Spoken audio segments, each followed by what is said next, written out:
Meeting, we had an executive session prior to this meeting, so we're moving right into our open session now. I am looking at the minutes, but I don't see the agenda. Hang on. I think our town administrator is throwing me a curve here. All right. For May 30th, we started at 5:30. It is now 6:15. We're going into open session. First thing I would like to do is do recognition. The first recognition would be Jackie Sears. I'm going to read that. Read that. Sure. I'm going to read a letter here to Jackie. Dated May 16th, 2017. Miss Jacqueline Sears, 8 Kuchar Road, Southampton, Mass. Dear Jackie, we are writing on behalf of the citizens of Southampton to thank you for your service on the Select Board. Your attention to detail, ability to see the many sides of tangled issues, and your keen sense of fair play helped us make complicated, informed decisions, ever mindful of the impact on the individuals affected. As colleagues, we appreciate the warmth, kindness, and honesty that you brought to our deliberations, and we truly enjoyed working with you. We also want to take this opportunity to thank you for your extensive work in organizing and leading the town's wonderful Memorial Day events, honoring those who sacrifice so much. Your personal touch has energized the town's participation and has helped all of us experience what community truly means. May you now enjoy a well-deserved break, but may you not get too comfortable at home and soon find new ways to share your talents and enthusiasm. We salute you. Warmest regards, Select Board. Job well done, Jackie.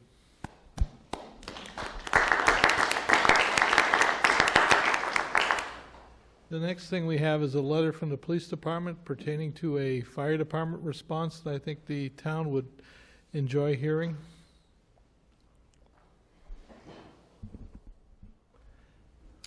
This was a letter dated May 30th, 2017 to Chief John Workman, Select Board, from Lieutenant Illingsworth. Performance of paramedic Patrick Eline. Dear Chief Workman and Select Board, I am submitting this letter to acknowledge the outstanding performance I witnessed on May 26, 2017 of paramedic Patrick Eline. His calmness, command presence, efficiency, and expertise undoubtedly saved a man's life after suffering a heart attack. I hope this letter can accurately depict the true essence of what had occurred. On the aforementioned date, the Southampton Fire Department's ambulance and police officers were dispatched to a report of a man having a heart attack.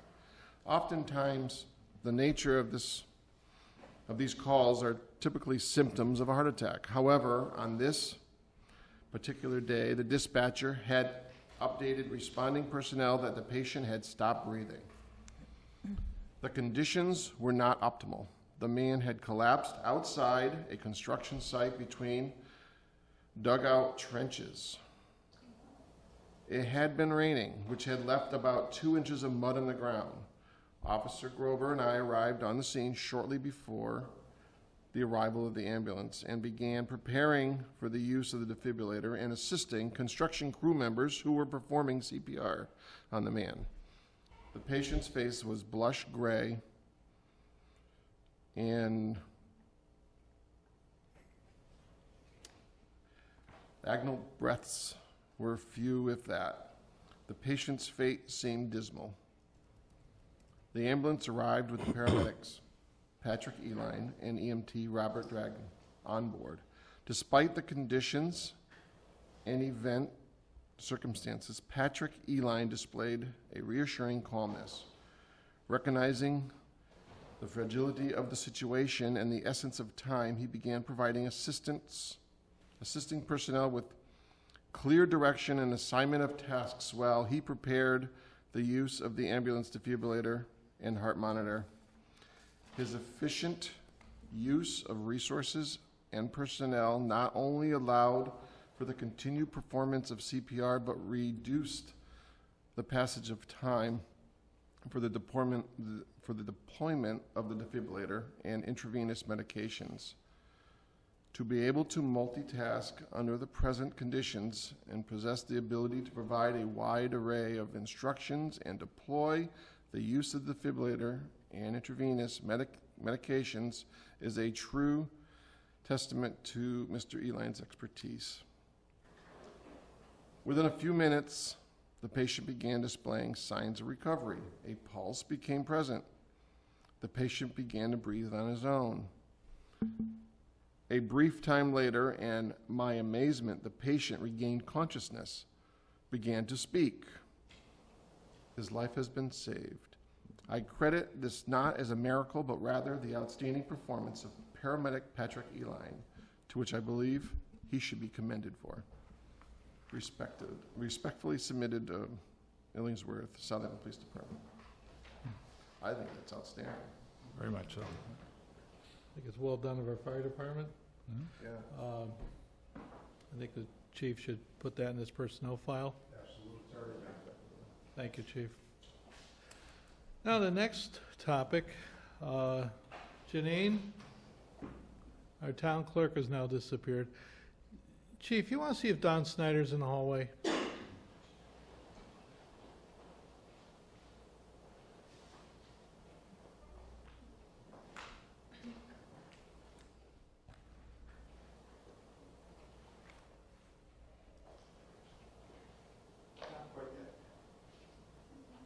You hear that? Yeah, I got a text from Don. He says, "Coming now, no one told me." I know I told Don. I know I did. I know I sent the press to see Don. But evidently, my communication skills are limited. So we'll wait a bit. So I think we'll hold off on that until Don shows up. Okay. Appointments, school committee vacancies. Bob, do you have anything for that? Yes. The school committee recommends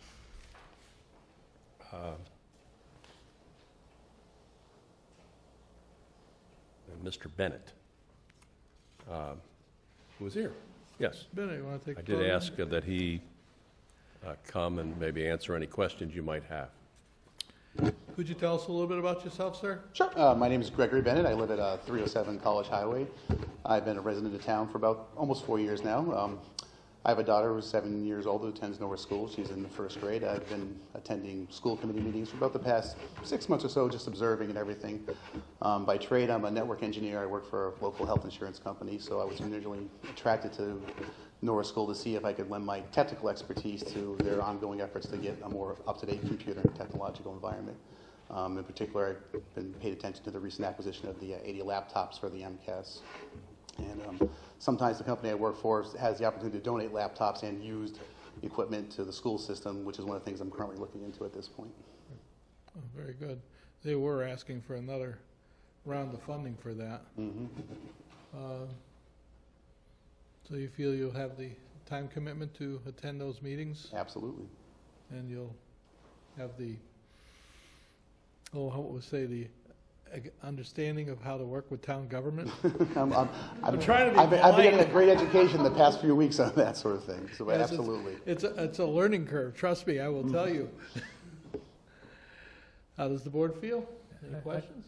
I guess one question is, somebody on that committee hopefully will be looking at the school side, but also at the financial side for the town too, and try to integrate both of those interests. That's something you feel comfortable with? Oh, absolutely. I mean, we're just one fish in amongst many other departments here that we need to equally balance out. And I know, obviously, with some of the more contentious warrant articles and the way that everything went down, that it seems like maybe a disproportionate funding went towards the school system this time to handle that sort of thing. So I'm looking to, look at everything from a fair and balanced perspective on it. I have no preconceived notions going into it, other than advocating for the needs of the children. But I certainly understand that we need many other funding sources in town as well, and expenditures. So I just wanted to be sure you're not worried about attendance or conflict of interests or anything else relative to this position? None whatsoever. Any thoughts? Yeah. Is this filling a position for an interim period, or is it a brand-new term? I think it's an interim position. Interim position until the term expires. Do you know when that is? I know it's next year, the one I'm stepping in for. The previous person's term So would next expired then. May or so, okay. They withdrew just before it was too late for me to take out papers to run for position, This so will be that's the why. next town election in May. Exactly. So let you get your feet wet. Exactly. Was this a vacancy? This was a vacancy that was never filled at the town elections, Correct. right? Yeah. So it sounds like a 1 year. Do I hear a motion? Make a motion to accept Mr. Bennett as the school committee representative for Norris. Second? I'll second it. Discussion? All in favor? Aye. Aye. I have one task to charge you with, sir, and that is to push to get that override passed at the end of June. Absolutely, we're trying to get a pretty good turnout as we can. One of the expertises I have is working with social media, so I'm trying to see if I can integrate and bridge between the school committee and the PTO to sort of get a master mailing list out there to inform all the, at least all the parents of the students what's at stake and what the options we have are here. The selectmen purposely did this after town meeting so that we'd get this posted in the election prior to the 4th of July week. Yeah, I think that's key, not to sort of have Right, that we within were that window for trying to- vacation. Yeah. Okay, very good, as they say. Yeah. Thank you for volunteering. Thank you. Thank you. Appreciate it. Thank you. Okay, appointment, Public Safety Building Committee. We've had two people that approached the committee asking to be on the committee. One is Janet Brown, the other one's the Deputy Fire Chief, Richard Mazzoli. Why is it I'll never get that name, and Richard probably, but anyways. Do I hear any discussion? Did they say why they wanted to be on it? Janet has a long-term interest in the town, been involved indirectly with this for a long time, and she just wants to stay involved. She's told me that to her, as we talked. I'm assuming that Richard, because he's on the fire department and we're looking at a new public safety complex, he would like to have a new facility to work in. Yep. I mean, that would be my assumption, Yeah, I could see that. So, How many member board is this out there? I know this was. I have not had an opportunity to sit down and count them out, to be quite honest with you. But I believe that's a board that I don't have a problem with. More is better. I think, Even if we was have there to, 9? Yeah. 9. Yeah. yeah. And we have 8 with 1 open. I'm just wondering if we can put both of these people, that's all. I would put both of them on there and modify our scope to include another person. Because, it's like, this is a major undertaking of the town, Mhm. and I would much rather have more voices in this committee.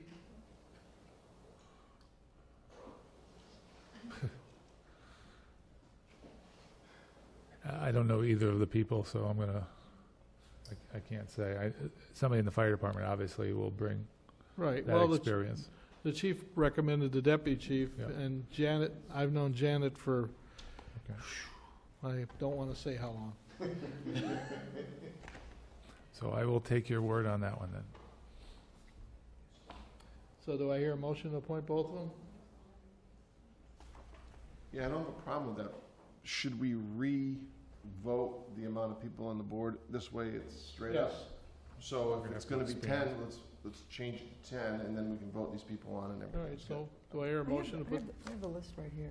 Right. So at the last meeting, there were 2 vacancies, but then Michael stepped off because of the Right. position of the finance. So that leaves 2 vacancies, because Bill's name was originally not on there. So anyway, there are 2 vacancies. Yeah, Bill Barkham's name was submitted by. Right. Well, that's because Bill stopped doing the minutes. So right now, it says Charlie Kinnicky, Don Warren, John Workman, Bill Barkham, John Martin, and Martin Cook. And then that leaves 3 vacancies because Michael Rosenberg is off, and then 2 vacancies. Bill was fitting 1, so that leaves 2 vacancies, Right. and 2 people interested. So we don't have to expand. So it's Oh. perfect. Yeah, Things work out sometimes. isn't that amazing? Okay, so I'll make the Do I hear a motion. motion to I'll appoint make the these two? motion, we appoint both of them to the committee. Second. Discussion? All in favor? Aye. Aye. Okay, it's unanimous. Man, it's difficult to put somebody on a committee in this town. Tell ya. No. Why, look, Don Snyder is here. Don, would you approach the podium? I will. You read, now hit him with this? All right, sure. So Don is here to receive an award which is being given to his mom.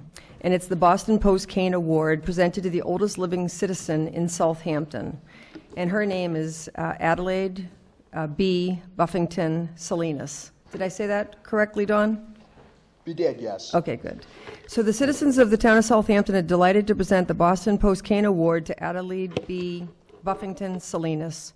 Adelaide was born in Binghamton, New York on September 16, 1915. Growing up with a teacher and an avid horsewoman for a mother and a well-known inventor for a father, her father, Calvin, founded the Scatmore Chair Company, which manufactured one of the first folding chairs and tables, including folding seats and stools for the newly invented automobile and the folding wheelchair. The company is still in business today under different ownership, and Costco still sells Scatmore chairs and tables that follow the original patent design.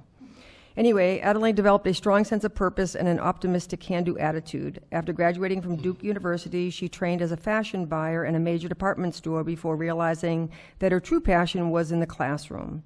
After receiving the required certification from Cornell University and Cortland State Teachers College, she devoted herself on a lifelong teaching career. Some of her fondest memories are of teaching in Saugerties, New York during World War II with minimal supplies and frequent civil defense air raid drills. After her marriage, Adelaide and her husband moved to Syracuse, New York, where she taught at Genesee Hills Elementary School. Adelaide loved working with children and was an exceptional teacher. And there's a wonderful picture of her with her classroom students in the picture there. In this capacity, as a role model for excellence in teaching, she worked with faculty and students from Syracuse University to research and document effective teaching techniques.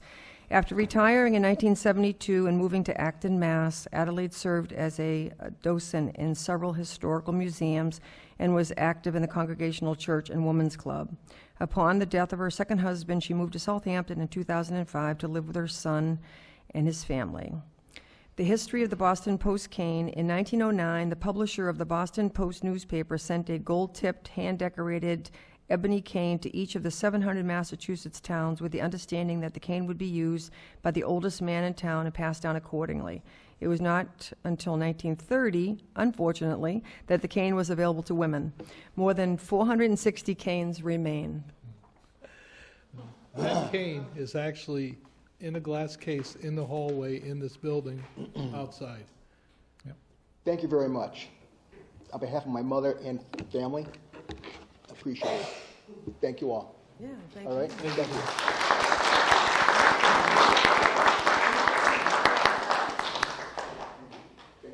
Thanks, Don. Thanks. Okay, moving on. I guess the next thing we're going to get into is the ZBA. Let me see if I can.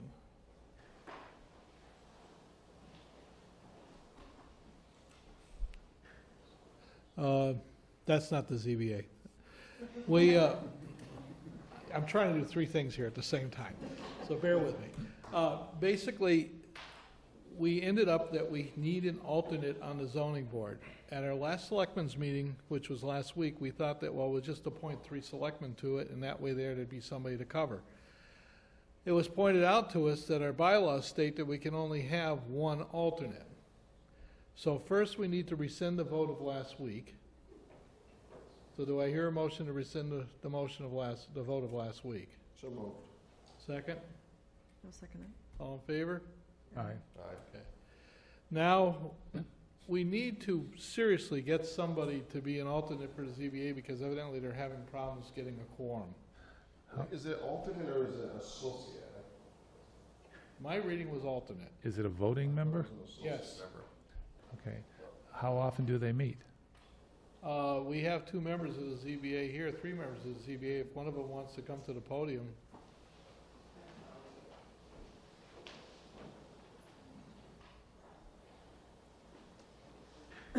Ryan Gillagher, Chair, Zoning Board, 16 Caitlin Way. We meet on an as-needed basis. We've talked about trying to set up office hours. Nilda, was it? We try to do it we looked at doing it the third Monday or Tuesday of each month, but the way the hearings are so sporadic, and with the time frame, it might not, we could have months, we've gone months, almost 6 months, and we haven't had a hearing. So When you have a hearing, do you need a select board member at that hearing? Is that during the day, evening? it's in the evening. Have we had, I think I've been on the board 10 years, roughly, give or take. And I want to say in those 10 years, probably I can count on 5 or 6 times where we've had an issue with a quorum. Just if someone was sick or, you know, something came up last minute. But as of now, we have 5 members and 1 alternate. So this, now going back probably 6, 7 years, a bunch of members left. The select board put themselves on as alternates, and then I was able to fill the board back up. So as of now, with the 5 members and 1 alternate, I think we've had a pretty good, we've had 1 issue probably in the last 6 months with. We need 4 members for a hearing. For a hearing. Right. And so that's not an issue. At least we haven't had a meeting because we haven't had 4 members available. Right. I think the biggest thing that we need is, we struggle with, is the office support for getting the hearings filed and all the applications. We've had 2 or 3 different people in the past. Sometimes it was someone out of the building department who had taken the job. And that is huge because you can do it during the day. You have to have access to the town hall to do the filings, etc. So being a volunteer board, I personally don't do them during the day. I don't have the time. Nilda and Jerry have helped out. Nilda's probably helped out the last 2 or 3 years. She's trained 2 different people, but we've lost the staff. We haven't been given release by personnel to hire a clerk. We used to have a clerk. Nelda, you're going to have to come to the microphone if you're really going to start talking. I'll hear about it if you don't. Nilda Cohen, 12 Montgomery Road. We had a clerk that, Janine was our clerk, and she accepted the applications because she was in the building. She did this after she finished her assessor's duties. So we had a constant communication in terms of when the applications came in, and she started the paperwork. It's got to be over 3 years. She could not continue once she took the position of the town clerk. Okay. And so in that time, we then went to personnel to get a clerk. We have a revolving account that we can use funds from there to pay someone as on needed basis, but they said they couldn't approve the position. So that's where we're at. So I've been doing it. Did they say why they couldn't approve it? They didn't want to fund the position. But you had a revolving fund to fund it. Yeah. I mean, it all depends. It's very unpredictable. We can have, 6 months it's quiet, and then we have 4 or 5 hearings. So we can't give you a predictable amount of money that we need. But I think we used to get like $1,200, if I'm not mistaken. yeah, it wasn't much, and we much. never went over. So the first question is, you don't really need an alternate, even though I was being advised by people that you were having a quorum problem. Well, and I don't want to dismiss it. If we can have an alternate and the select board wants to put an alternate on there as a backup to a backup, I'm all for it. But in that one, time of year, or once every 3 years it could happen, then we would have someone. So I don't want to dismiss that, but what we really need is the support side on the office. All right, so let's stop there. Let's work on the alternate first, because that's what brought us to the table. Does the board want to designate an alternate? That's on the board. I guess from what I'm hearing, it doesn't need an alternate except in a rare occasion. And so would an alternate that's only there once a year, once every 2 years, have to come up to snuff on a particular project to be, Well, the hearing is, we're hearing it all for the first time. okay, Unless it's a Okay. continuum, and you wouldn't be brought into a continuum. okay, so that's fine, that's, How many applications have you currently are working with right now? I have 3. And of those 3, 1 pulled back because they needed to go to the planning board first. I had 2, I had reserved the room for 2 consecutive Mondays, and then I canceled that. And then the other one, she needed to talk to the building inspector before she even determined whether she was going to come to us. And the other one's a new one. And I think with the support on the back end that will help us, because people come with an application and we'll get emails or phone calls in regards to the application, and I have to explain to people very clearly, I cannot guide you down the path of how, you need to either hire a professional, figure it out on yourself, throw a dart at the wall, that's your call, but we cannot make those decisions. And lately, one person had emailed 3 or 4 times, and I had spoken to them, and they were asking those questions. I said, look, I can't tell you, what to do. It's up to you to decide, and if you're not sure, hire an attorney, an engineer, architect, whatever you may need. That's up to you. It's not up. And so people would get frustrated because they would email or call, and I'd clearly look at the question. And I said to myself, okay, I'll respond. And if it's a day or 2 or 3, sometimes Nilda and I will communicate of who's going to get back to the person. But it's simple. It's simply just some clarity. And it's not that I'm avoiding them, but they're not recognizing the fact that I can't do that can't part. make recommendations. Right, I can't make, exactly. I would put the town and ourselves at Right. great risk. Right. So I guess the question is, do we want to just remind people there's a seat open for an alternate on the ZBA? Or do we want to appoint one of the select board members? I mean, What would they like? What would you like? I mean, if you want to do the 2 alternates, that's not a problem. In my 8 years, Michael came to 1 or 2 meetings. Jackie never came to a meeting. So there wasn't a need. I mean, no one ever said, listen, we have a hearing that we've got a time crunch and we need that 4th person. is there a issue if the alternate came to a meeting? It would just be as a person in the Observer? audience?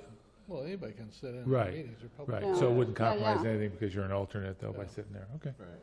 Right, because our alternate, we have 1 alternate right now, and if we don't have a quorum without her, we're respectful to her time that we don't need you or we do need you. Right. Okay. So I think if you want to appoint one, that's fine, and let them use the person as needed. I think the other issue that I would like to raise is that Janine has been brought into, work has been added to her that shouldn't be going through her office. I want to take care of the So- alternate question first. Okay. Then we're going to go into the Well, work. the other one's more Okay. important, I understand that, Yeah. but because we have a backup, yeah. Okay, I'm not saying we're not doing it, I'm just saying, go. What do you want to do with the How- alternate? How about this on the alternate, just an idea? Put it out there, give it a week or 2, see if you get any response, because when we tried to fill the position for But the I office think- I side, think an alternate has to be does from it the have to Board be of from the board, or Selectmen. can it be Yeah. I someone think it else? has to be a select board. I think there's 1 alternate position. I may be wrong, but that goes back years. One. So I look at it, it's either going to be you or her. I'm fine with that. You gotta have tough Do I hear- skin. Do I hear a motion to appoint John Martin as the alternate for the select board? So move. All in Second. favor? Aye. Aye. Aye. No Done. discussion? No dispute. There's nothing to talk about, John. Now let's talk about the work. Are we going to problem. communicate, obviously you'll need my email. Email, yeah. Okay, Yeah. so, can you, Bob, Any, can you give that to him, my email or phone number?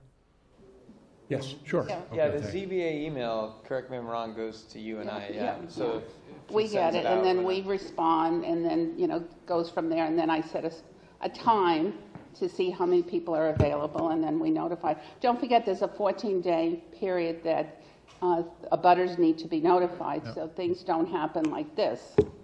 Can you, this is my opinion, send us a quick overview of why you need some clerical support so that we can give Bob some time to start talking to town employees in this building to see if there's a mechanism to just get somebody to do that? I'm gonna let Nilda write the email on that. Sounds like a plan to me. Okay. Well, I need an office, I need a computer, I need a phone. Is that possible? Start with that. Never mind about the Put body. it in the email, send it to Bob, copy me. It'll start a trigger to see where we can go with stuff. Yeah. Remember, there is an office on the second floor that's a shared office. Right, and what Oh, had you mean the happened? veterans? The ones Yeah, that- that's oh. shared up What there. had happened prior before, it was like, someone had the position, it was a game of hot potato, it always got passed down, Right. and then we had to go to, I forget what board, for the scaling of the wage rate and. Everything. Rescoring. Yeah, Yeah. rescoring, and that's what kind of sparred the whole entire thing, Yeah, but- and we also don't want to, there's a limit as to if people are part-time with those hours, even though they're variable, would that put them in a situation where they would be in another category? You have a lot of valid questions that you should include in that email to give the town administrator time to start researching this. You have a valid concern. There's no argument from me anyways about the concern. But we need to get you back so that you have the service you need. All right, You Yeah, have the that would be funding. huge. okay. But So, because where- this gentleman decided to stay, you were talking about needing a computer or maybe a hallway conversation. All right. Another thing, I just Time wanted for to a ask, huddle, Nilla. Charlie, just a quick question. Your rate schedule, I mean, you're looking for funds to fund, I think we went up on our rates a I'm couple all, of I'm all years ago. about Jack raising it right up. well, if you have to increase that to help cover some of the cost for clerical, I mean, you gotta think about that, but. Yeah, We've gone up, Yeah, yeah. since I've been on the board, I've pushed it up, I think, 2 or 3 times, which I'm not opposed to. Over 10 years, it's, Yeah, no, I had some resistance from some all people. right. I think but- there was some guidelines anyway. yeah, I'm just saying it might help you with your clerical if you can get some funds there. Okay, thank you. Thank you. Thanks. Okay, liaisons. Every year at this time, we redesignate select board members to be liaisons for the many different programs and departments in the town. This is pretty much last year's. I threw it up on the board so everybody in the audience could actually see what we're talking about. Almoners, really, I don't believe there's a need for the select board to be sitting on those. They don't happen very often. They're usually very quick and painless, and it just keeps going. Board of Assessors, absolutely. Virginia, could you ask Janine to step in here for 1 minute, please? I want to talk to the town clerk a little bit about the Assessors Board, and I think you're going to find this interesting because we've had some resignations.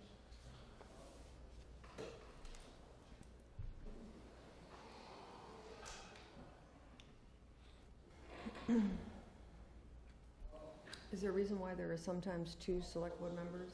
Yeah, sometimes because of the fact that there's so few of us and there's so many committees Yeah, that we trade off because of the fact that I'll find myself sometimes going to 3 meetings in a row on 1 week. mhm. So it's sort of like, okay, can somebody cover for me at something because, you know, We basically split it between 3 people. Mhm. Now, 4, I think is going to help spread it out. Mhm.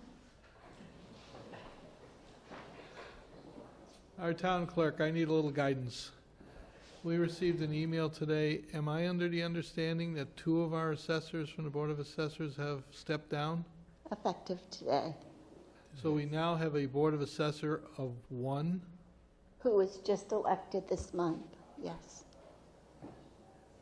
So not only do we need a liaison to the assessor's office, but we need to reach out to the general public to get two people to request to be placed on the Board of Assessors. Right, and our new member, first time on the Board of Assessors, so has no experience in that, so we need some guidance to help him along as well, I would think. Right. Right. Unfortunately, what we do is you would appoint someone to complete those terms until the next election, which isn't until next May. And we have no one that's come forward with an interest, have Just we? today. Well, this just happened today, so. Do we know why they both resigned? Is it No. anything you can, no, just, Just that they didn't feel qualified enough to stay on the board without the previous member, oh, okay, okay. so. Do we want to look towards that previous member? Bring some experience? Certainly do that. Did the previous election bring any other names in? I'd have to go back and check, not that I remember. Okay. Well, we're certainly making it public tonight with this, and I think we're gonna have to bring this up on the 13th at our next meeting, obviously. Yeah. Hopefully, some people from the general public will volunteer to step into this position. Right. Do we know if there was others that were on the assessors board in the past that went off because of, you know, their term ended up, that maybe we can be a little proactive in getting back to him or hers? There is one person that I'm Just that one thinking of, person? but Okay. I can reach out to her and see if she might Would be you please? interested. Okay. And you might want to have a backup plan here. What if we don't get any applicants and we have to fill the position? What's our options? I don't know. I'd say the This just select board occurred. chair ought to sit in there. Yeah, get even. I'm gonna have to get a cot for this building. I can see it coming. We can fund it. Yeah, I'll be living in the attic, huh? Yeah, so what are we gonna But do? seriously, yeah. We put something on the website. Yeah, put something on the website, and we'll see what happens. And again, I hate to do it this way, but is there any type of outside firm or consultant that we can hire to help us out in the meantime? We do have a consultant, his name is Roy Bishop, Okay, and he's done work for us, okay. you know, for a long time, many years. So So he's very familiar. should we contact him and find out his interest and Well, he will coordinate and help, because that's part of his, but we still need a board. right, yeah, Right. I'm just looking at short term, But he can't act as a board. you know, but he can be a consultant and help out our new member as well as anybody else, And we have a competent person running the office, too. right, So it's the long term that's the issue. okay. Right. Okay, any other thoughts, comments? We try to recruit someone to So, be appointed. Yep. yeah, so right now, it's, there's no way you can vote on anything, one member board. Right. That's right, there's no You quorum. may want to reach out to DOR too, and they'll have suggestions. I'm sure we're not the first community that has been in this position, Right. so. Okay. Congratulations on your election. And he was a write-in too. Yeah. Duck. Thank you, Janine. All right, I'm looking at the agenda here, and it looks like the next thing is the liaisons. So we were, dealing with the Finish the- assessors. Who wants to We be didn't finish the liaison to that liaisons. board? That's what he's saying. Oh, liaison. I don't care, I'll stay there if you like, I have no problem with that. Do I hear a second? I'll make the motion. All in favor? Aye. Okay, Mr. Labrie, you have the assessors. Board of Health. Rainey, you want to try that one? Sure. Okay, Motion, second. Second. All in favor? aye. Rainey doesn't vote, okay. Community preservation. I mean, I'm fine with that, if you don't want to do it, Well, I don't have a problem doing it too, so why don't we just both do it? okay? Bob, you got that? Yes. Martin and me? Mm-hmm. CPC. I don't know why I say that, but I do. Doesn't sound as good as Martin and Lewis, but it'll. It's as close as we can get. All right, Finance Committee? Martin, you have more financial background than me. I'm just a dirt farmer. Don't even go there. I think it's a great opportunity for somebody. There's like a rousing conversation. yes, yes. You notice we have a limited amount of people here. It's not. You were partnering with me last year?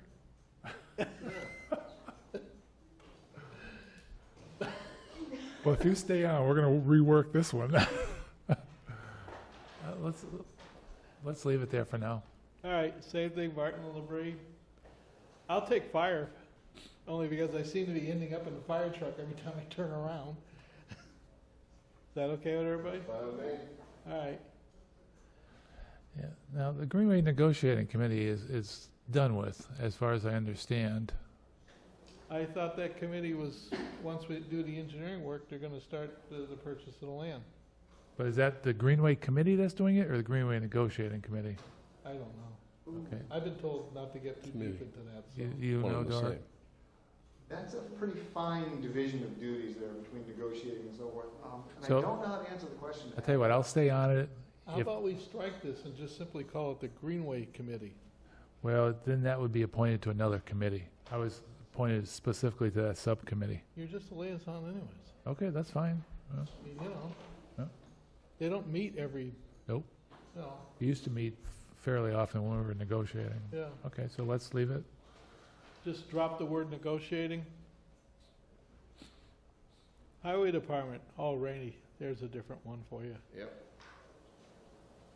I'll do that. Sure. I wanted to ask why Norris is there, not Hampshire Regional. I don't Good know. question. I've never seen anybody, we have, I shouldn't say that, finance has come up on several occasions when we've let them know about budgets. But otherwise, I've never seen HRHS? anybody from Board of Selectmen.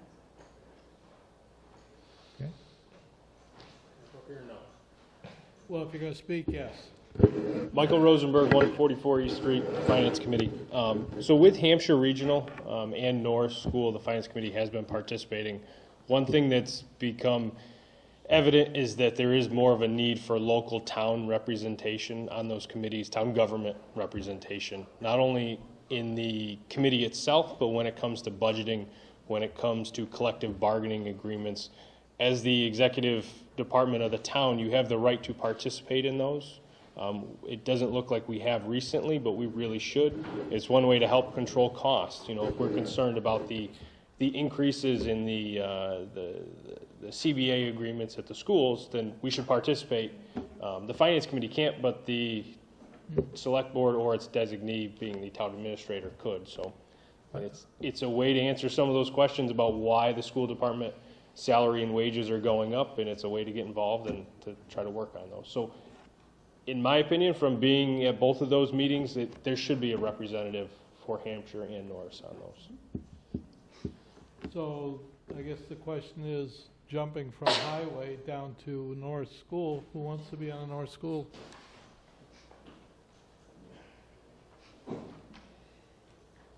I'm happy to share that. Looks like Cutler's on there now, but I'm happy to share it since some of the positions do have shared. You want to share it with Cutler? Sure. All I right. don't want to speak for her in terms of assignment, but I will be happy to be a liaison to Norris. Okay. What about Hampshire Regional? It's the first Monday of the month. 6:30 to 8:30, normally. These are the largest budgets in town. I know, that's why I'm thinking, that's, have representatives That's why I'm thinking John Martin. No. You can think all you want. I was on the Hampshire Regional School Committee, so I thought I would take Norris just as a, But don't you think the synergies between the two? well, I want to be the wanna do a liaison to regional the with me? COA. No. So you denial now? I don't want to spread too thin. That's the problem with this. You will find yourself going to a meeting Monday night, selectmen Tuesday night, going to another meeting Wednesday night, and all of a sudden you're doing something on Thursday night, and by Thursday, you're like, you've Three or had four it. meetings in. You yeah. know, you've had it. And then in my case, I get to see Bob in the daytime, and other things going on. I mean, It's a lot of time. on the Hampshire Regional, why don't we put the four of us on it? Because, you know, that way one of us will always be there. All right, That sound fair? that sounds fair. You want to do it that way? Sure. Sure. So the four of us will be on Hampshire Regional. That way there, Yeah, if there's they, one that's not, Well, 5, but I can't speak for the fifth one. whatever. Okay, all 5 selectmen will be liaison to Hampshire Regional. Did you skip master you plans say, deliberately? Tammy, or- once a month? Well, because So we'll Mike get it came up every to the fourth podium month. and immediately derailed the whole meeting. But I'm Every gonna go fourth. back to it. I'm gonna circle back. I'm very accustomed to. So, Norris School is gonna be Cutler and Rainey. Hampshire Regional is gonna be all 5 selectmen. Master plan, Yeah, I do that now. It meets quarterly. It's a nice committee where all the different groups get together, give a report around the table. So, I mean, I'm fine with it if nobody else wants it. all right. So Martin's got master plan. I'll do the police department again. It seems I'm seeing the police all the time, too. Sometimes I see them all at the same day. Looks familiar. PPPB board? That goes with the police department, so. It does? Yeah. All Rainey, right, I'll take it. well, I was gonna say, from Rainey's point of view, would that, if she's interested, would that be a good way for you to learn all Yeah, that part would of give it? you the- It's a very good committee to brush up on, I think, my personal opinion. It's a I good, wanted to volunteer to be on COA. you can do that too. Because we only got 4 of us, How often does PPB meet? About every other week. Yeah. does it? Do you know when Yeah. they meet? During the day? No, it's at night. Yeah. They usually meet 6 o'clock at night upstairs. I'm sorry, what? Were you asking? I was gonna just have her add for sure how often they met. Yeah, Twice a month, twice a month. That's generally on a Thursday evening. And again, it can probably be shared with a couple people. Yeah, I think that would be good if, Well, how about Rainey and me? Want to do it that way? yeah, All sure. right. If you watch, what I do is I usually send a text to everybody saying when I can't make something, Okay. so that somebody else can jump up. Right, I was That gonna- works pretty good. Yeah, that's what I was gonna say, if we can, Yep. if you need help. ZBA, doesn't sound like we need anyone there. So now we're to Public Safety Building Committee. Yeah, Seems like the whole Board of Selectmen wants to be on that committee. Well, my background is in Chapter 149, Chapter 30, construction, so that's why I want to be on it. And I'm chairing that committee, so I'm there already. Public Safety Committee? Yeah. I thought you were the chair, no? We already have 2 members on it. Yeah. Mike and I just look like the chairs all the time. Okay. Well, if you two want to do it, that's great. Well, I mean, you know, It's just the background is, this Yeah, can I've be been helpful doing as it. we go forward. I've been working on that project Yeah. for 12 years now, so I sort of have all the lineage of what happened and what didn't happen. Okay. COA is yours? Yep. Rainey's got COA. Okay. So, is there a way to update that so we can see what we just did to ourselves? No, I'm not gonna sit here and type that out. You know, I just wanted to. I make can it- read you the list. I think I only got 1. Yeah. I got 1 in a standby, that's all. Board of Assessors, and I think I got a Finance Committee second. Well, you can be the prime on the finance committee, and if you can't make it, I'll be there. 'Cause Yeah, I've we got can 3 or reverse 4. roles, yeah. Yeah. That's a good idea. Or you can do highway if you want. 'Cause I have Board of Health, Norris, All right, why don't you leave finance alone? I'll stay on the highway. Highway? Yeah, I have Okay. no problem with that.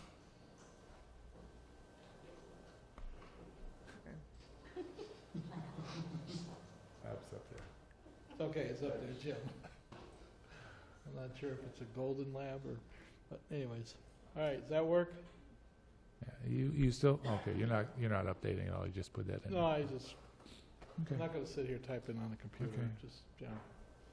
All right, I'll move on to the next object, item. John, Yes, sir. your recess is here. My recess is here? Pizza for Oh. recess. Because we started so early, we're gonna take a break for a little bit of a dinner. So, yeah, I know, isn't it something? But, so, we're gonna call a 10-minute recess. We'll come back at 7:15. All in favor? Aye. Aye. Welcome back to the Selectmen's meeting, May 30th, Town of Southampton. It's about 7:15. We are now going to move into modified scope of the Town Administrator Search Committee. There's been some discussion with the Collins Center about modifying that scope for the screening committee. I don't have any information at this point in time. I just want the board to be aware of that. Appointment of member to the TA screening committee. Seeing what occurred with the Finance Committee, we have a slot open. I would like the Board of Selectmen to get together and review the applicants that we had and give us a recommendation for the 13th. Does that work? Okay. So the question is, which two? You can do it, it's just two of you, as long as it's just two of you, there's no problem.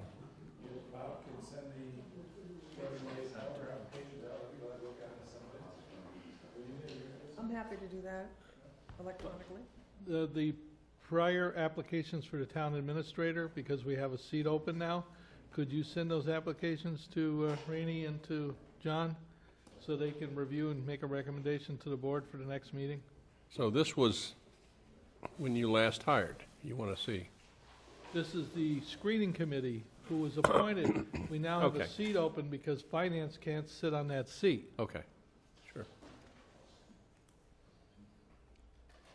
Which brings us to the rescinding of appointments to the finance committee members to other municipal boards and committees.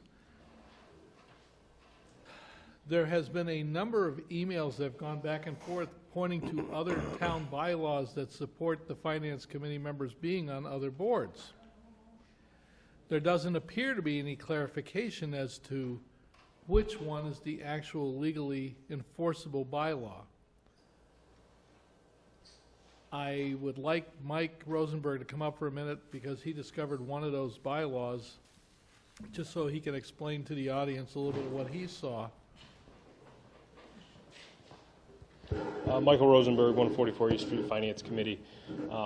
So as Charlie had said, there is a snafu with Finance Committee members serving on other committees.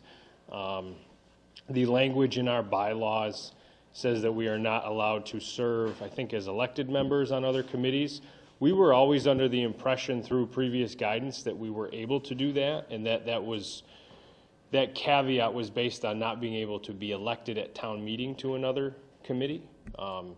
You know, it's come to light, questions have come up about us participating in those, so we have resigned.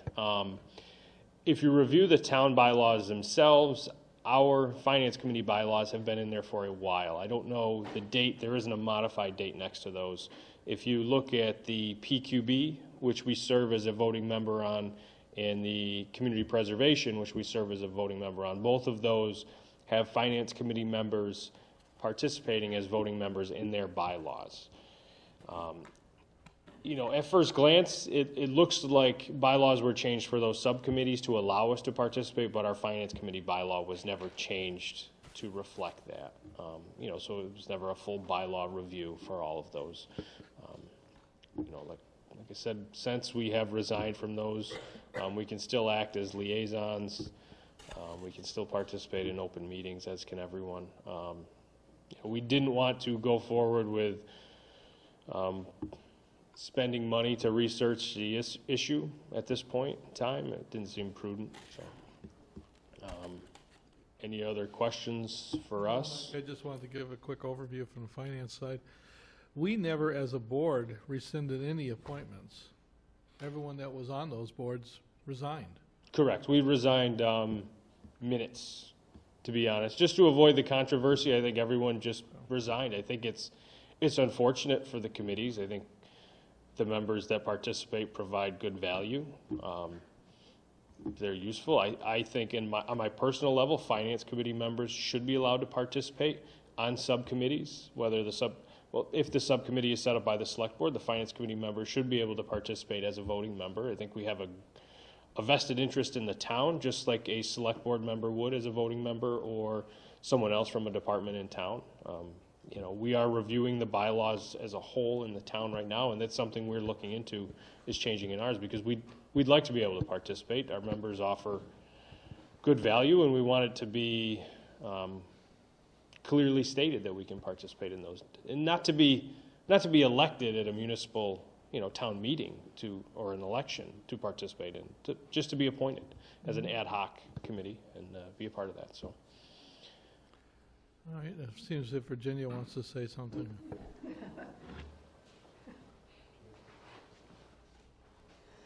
Virginia Ahart, 27 Fulmer Road, Chair of the Community Preservation Committee. To throw another little thing in, our bylaws for the community preservation had to be accepted by the state. That's a part of the thing under community preservation when we were bringing that in, because it was a state-offered committee. And it includes a member of the Finance Committee. So it had to be passed by the Attorney General's office and by the state. That's just another little interesting thing. It includes a member of our Finance Committee. The problem is every bylaw that we're referring to, either pro or con, was approved by the state. Yeah, but, that's a part of community preservation as a voting member. So that's just another little thing that's got to be looked at.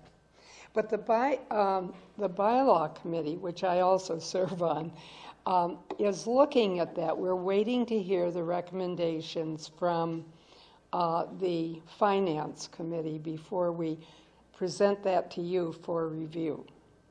And that may be taken off by then, just to confuse everything. Tammy? Tammy Walunas, 298 College Highway. I was the one that brought that forward because after seeing what was going on in the meeting and hearing things, I didn't want it to come back and bite us that we didn't follow a rule correctly. And that's why I brought that to your attention. If it's something that's being changed, because like you say, the bylaws are being worked on right now. But if somebody comes back and says we didn't follow the rules, and that I'd hate to see all that work done, having knowledgeable people on the committees that we have, besides the finance, they've gone on to others. I'd hate to see all that thrown away because we didn't follow something properly. That's why I brought it to your attention. Tammy, nobody's finding fault with you bringing this in front of the select board. I beg to differ on that. You say anybody can attend and sit in on a meeting, but can you comment on a meeting? I'm being told no, and that I should keep my mouth shut. You can't comment as a committee member or as a resident? As somebody sitting in a meeting. That I should keep my mouth shut. Yeah. So I'd hate to see something happen. The ball is in the court. I don't know where it's going. The question's been asked. We're waiting to see from all the different committees where it goes. Ultimately, I have a feeling it's going to go to town council.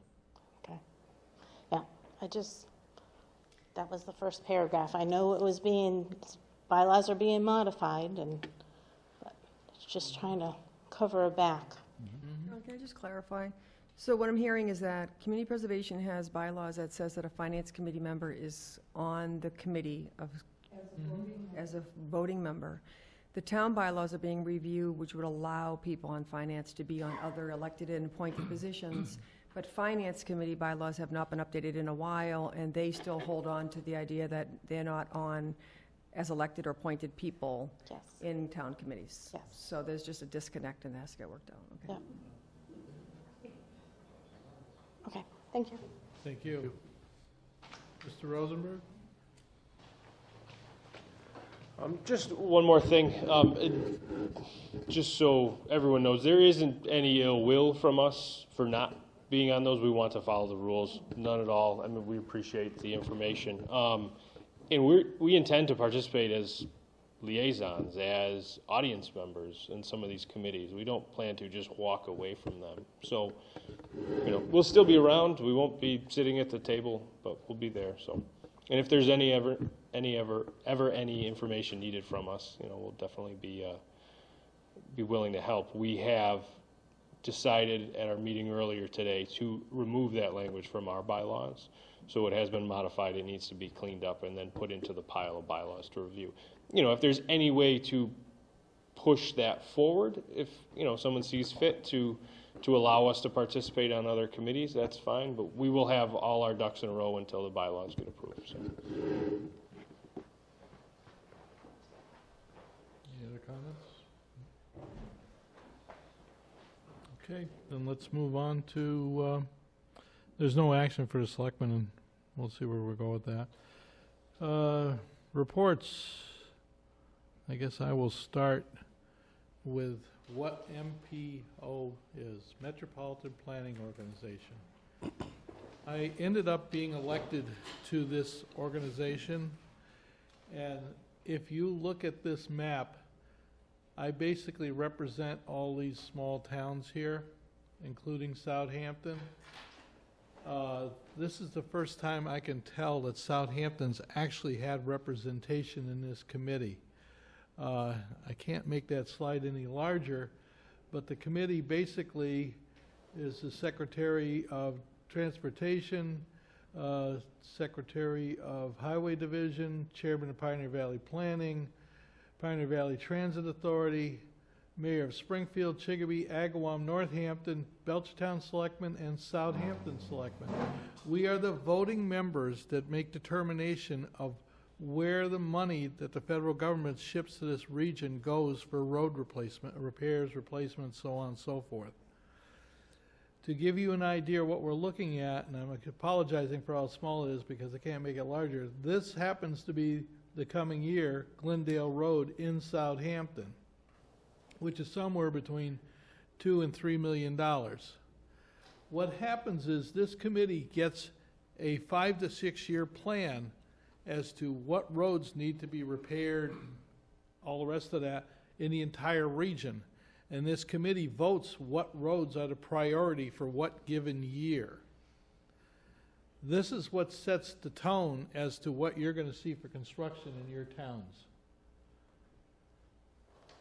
If you were to take and jump into 2020, you'll actually see that we took a motion to take money away from Granby and Hadley to pull into Chicopee for a road project.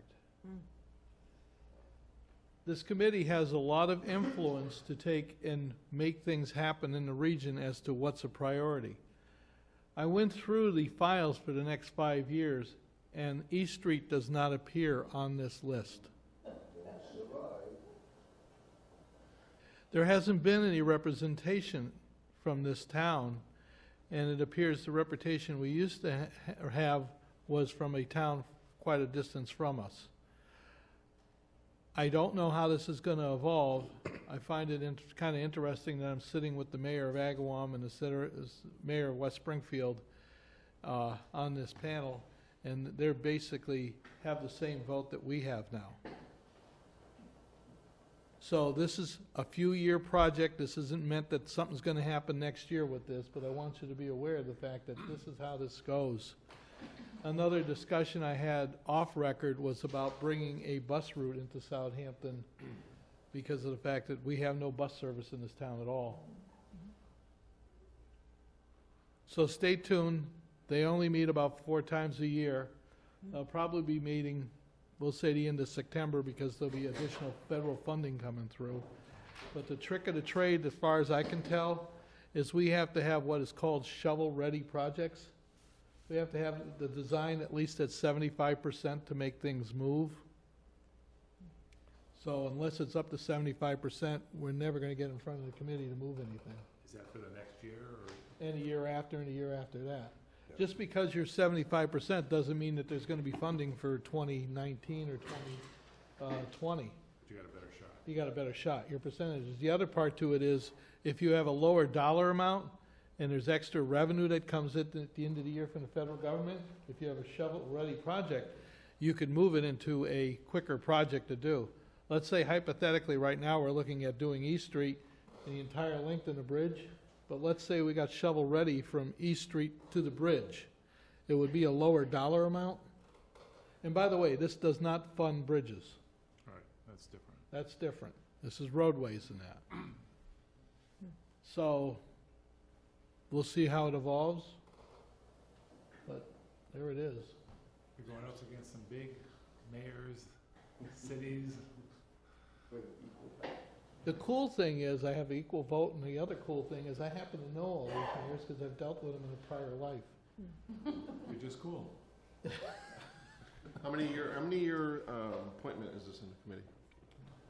As far as I could tell, Bob, correct me if I'm wrong, there is no termination on this appointment. I think there is, but I'm not sure when it is, because I know that in a prior lifetime, I was lobbied by a member of another, of the Metropolitan MPO to call their town administrator and asked for them to be reappointed. So I know that there is a reappointment, but I'm not sure how long your term will last. Probably 3 years, maybe 5. And you have to be a selectman? I mean, No. is this, so you can be on this committee even after the select board? No. No. You have to be on the No, select- You don't have to be a I'd have to be selectman. one of the chief officials in the town. Okay. That's why you see Belchertown. It would not be like Right. we would take Virginia and just nominate her. What happens is, there was a nomination and there was an election of all these smaller towns. And I won that election. It was a quiet election, evidently nobody heard about it. I didn't put any signs on the road. But there was somebody running against you, as I remember. Yes, there was. Yeah. So, it will be interesting to see how this evolves, and you must appreciate the fact that this is a learning curve for me also. Because this is not the realm that I'm accustomed to. Once you learn, though, you become very valuable To everybody. to the town and to everybody in the region Yeah. because you'll participate in those decisions. So, there that is. Any questions? No, I think it's great that you're elected. Yeah, super. Thank you. We'll see. See if we can get our name on that 5-year outlook. Well, we are now. We are on Glendale Road. Well, I saw that. The Glendale Road, we're 2 projects, that and Safe Streets. That's already off because it's already funded and it's already operating. Okay. Okay? So that's done. The one now is basically to start focusing on the East Street one, which means we have to start getting our engineering to get that up to 75%. And Randall's aware of this now. I brought Randall with me for the orientation, so he got a better insight of what was going on. The next line item on the agenda is reaffirming recycling. You all right? I can't use my computer. I can't change the graphic. So, anyway, it's very frustrating. We have a town administrator report. Yes, the town administrator I can do report that. without the computer. Well, From memory now. Yeah. Do you want my copy? no, I have it here. Bob, why don't you shut it off and put it back on? I did. Oh, all right. It locked, it probably locked. It's very frustrating. Position locked. The Technology Advisory Committee was created by the board at your last meeting.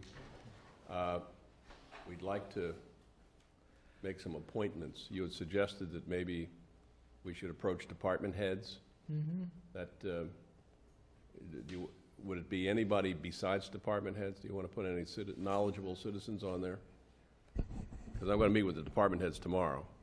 If we don't, I don't have a problem with that. You want to bring some residents in? We talked about Kim over at Norris, right? this Kim is going to be doing Yeah, she's a giver. an audit of our technology Yeah. at no charge, but she wants a committee to share the information Okay. with and to, discuss before they bring it to the select board as a finished product. So. Also, we met with the Mass DOT on May 22nd to take a look at their 5-year capital plan for the area. And as Charlie has pointed out, our East Street project is not on that list. So the name of the game for East Street is to take Chapter 90 money and get the design done and get it to 75%. So in effect, we are shovel ready, as the MPO would see it. And as soon as money becomes available or money is reprogrammed, some communities actually get an allocation and they can't get the project underway. And so at the end of the fiscal year, those monies are reprogrammed. And so that's the backdoor way of getting funded for that kind of project. But we've got to be, in effect, 75% designed and so-called shovel-ready. So, the Green Communities application, I'm meeting on June 7th with the UMass Clean Energy Group. They are going to they have a grant to enable cities and towns to apply, to write the application, which is a fairly extensive job. And so they're going to do it for us at no charge. Cook Road, I think you're all familiar with that. We've had some involvement.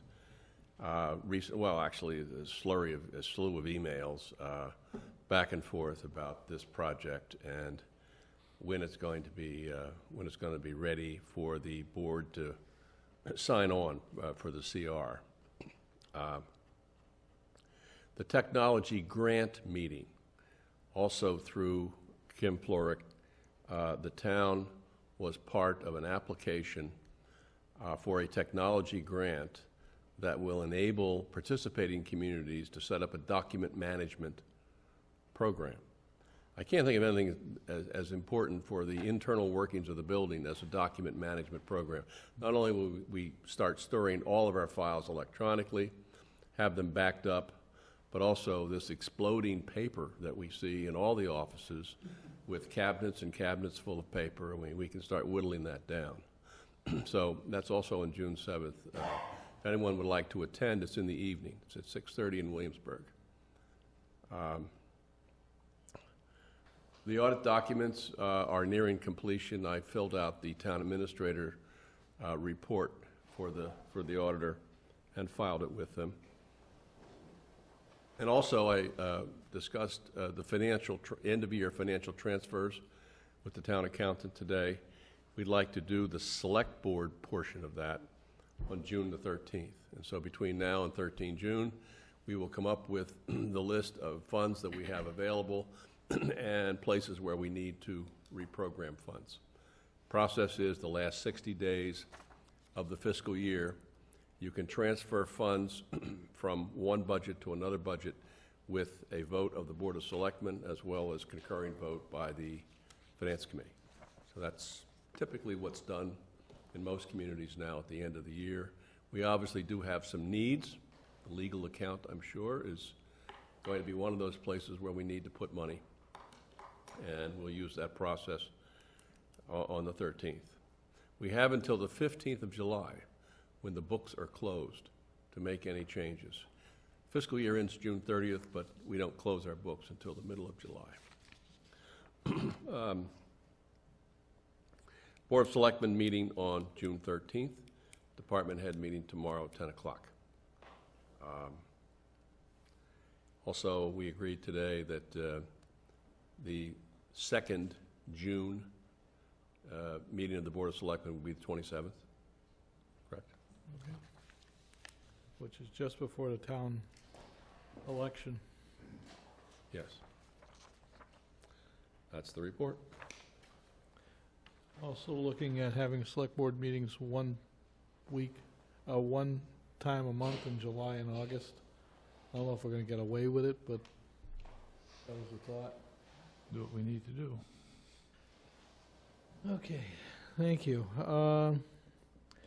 I guess we're going into old business now. Brickyard Road Extension, accept gift to town.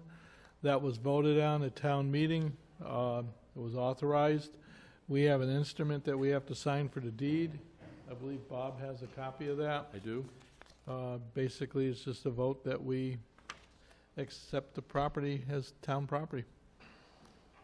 It's conservation land.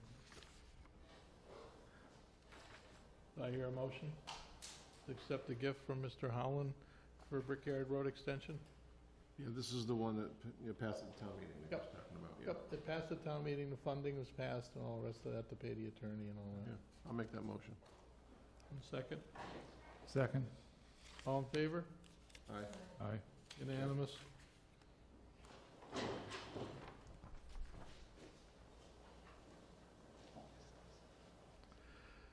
The second item was reaffirming that Southampton has a recycling policy. It's the same policy every year. I sent it out, signed and everything else. It's just part of the record. The next is going to be new business, and it's a vacation carryover request, water superintendent.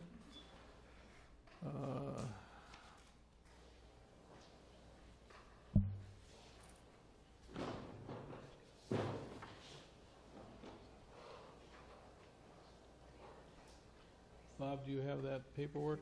Yes, It's right here in it's right front of there. me. All right, do I hear a motion to allow 40 hours carryover till next year for Thomas Gahan? I don't even know how you pronounce his name. That's terrible for me. I believe in the policy, there's supposed to be a reason why. The reason is he's had a number of jobs that he had to deal with that didn't allow him to leave, one being the safe route to school, new water line on Route 10. So this is a one-time carryover till One. next year per the policy. Yep, personnel board signed off it, water commissioners have signed off on it. Finance to do this? No, at least they're not on a form, It just they have to verify why they're doing it. We have to approve the reason. yeah. Yeah, so safe, so he's been working up there a lot of overtime, is what you're saying? I don't know about overtime, but he's been working there. Couldn't take his vacation. Couldn't take his vacation time. If you remember, we had to actually hire somebody to substitute for him when he goes now, because he couldn't take his vacation time. That was one of the reasons. Right. I think it's reasonable. Yeah, I don't remember him asking for that in the past, so, I don't either. yeah, so I'm fine with it. So you need a motion? I need a motion. Okay, so I'll make the motion. Second. All in favor? Aye. Aye. Okay, that's unanimous. The next thing is the Public Safety Building Committee requests to explore new sites. I put a quick PowerPoint together. You want to get that to Bob before it gets lost in the mix. Basically, the Public Safety Committee had discussions about purchasing property rather than trying to use the old area of the fire station. So they came up with a list, and they asked me to present this to the Board of Selectmen. What they're looking the Board of Selectmen to do is write a letter to the property owners to see if they have an interest in a buy and sell agreement with the town. This one here happens to be, this is Pomeroy Meadow Road, this is Glendale Road, this is Wolcott Road, this is owned by Stanley Konupka, that's the Norris School. There's a large tract of land there. Is that 18 acres or something? I think it's actually more than that. I don't think I got it on the data sheet. Is that the one behind that small ranch house? No, Oh, no, you're thinking Route 10. No, I'm thinking of Pomeroy Meadow. This is right, Yeah. okay, there's Wolcott Road. Right. And if you come down Wolcott Road, you got the split driveway houses there. Yep. And then it's all this, Yep. the open fields in there. So it goes across the street too? And that's only a crude drawing, but when I got the assessor's map, as you can see, they're pretty much squared in, but it doesn't represent as well as the aerial. Okay, so possibility of some of that if he's interested. Right, we're not looking at the whole property. Right. That's one parcel. Yep. Another one, this one's interesting. This is actually East Street. This is the library. This is Elm Street through here. Yep. And the thought was directly across from the library, there's an open field there. Right. Bill, you see where I'm pointing to? Champagne's? No. That's why I'm pointing it out to you. It's not Champagne's. It's to the right of it? Champagne's is actually up here. This is right next to East Street, and part of the reason that discussion was happening was because of the fact that the access would be easy to East Street. And it would be next to Conant Park, and it would be next to the library. But there seems to be a large enough tract of land. But again, and that is owned by a, Kaplan. yep, and that's what this parcel looks like. So it looks like on that view right there, it borders 3 streets. Well, Elm Street goes around, but yeah. Right. So And this is all dirt, just so you know. okay. But the idea is if we were putting something here across from the library per se, it would give us direct access to East Street, Clark Street, you know, which heads us to Route 10 and all the rest of that. But that was another site. If I'm going too fast, sing out. The next one is basically, oh, I've lost myself. This is the Opa Opa. Oh, okay. This is the old King Oak Farm, and that's the 2 small lots that are next to it on Route 10. This is Palmery Meadow Road. Now, the 2 small lots, it's like, what, 3 acres total? If that. If that? One's 0.8 and the other one's 1.5 or something like that. A little over 2. I mean, personally, I don't think there's enough land mass to put such a complex there. Yeah, if you look where the new owner of the farm has put all his markers in there, it zigzags all over, but that Well, that, look at how the property line is. yeah, we'd have to square that out. You can't square it out. This is all agricultural preserved land. That would require active state legislation to take the deed restriction off of that. Even that small triangle? Even that small triangle. Hmm. Yep. Okay. I've had to deal with them in the past where they discovered, or we discovered, that they had bought a piece of property. It was an old landfill. And it was little pieces of property that we had to get the state to take title, to release their title on it. Okay. It's a process. This one here is the Champagne property. I didn't outline it, but basically that's Elm Street, that's East Street, that's Clark, and there's a large tract of land there that we'd have to build up the roadway, but it would give us access. Also, it appears that this property has frontage on what do you call it, East Street, and it parallels the Greenway. If I jump to the next map, there's that same property, there's the Greenway there. Okay. I'm not quite sure who owns this little piece of land in between.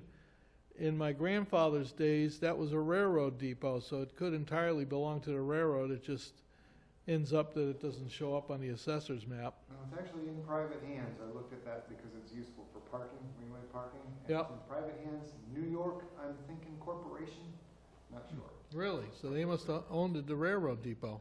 Yeah, they probably bought them all. I think Pardon? They probably bought the rights. Hmm. That's a lot of investment companies did that when the railroads were giving them up.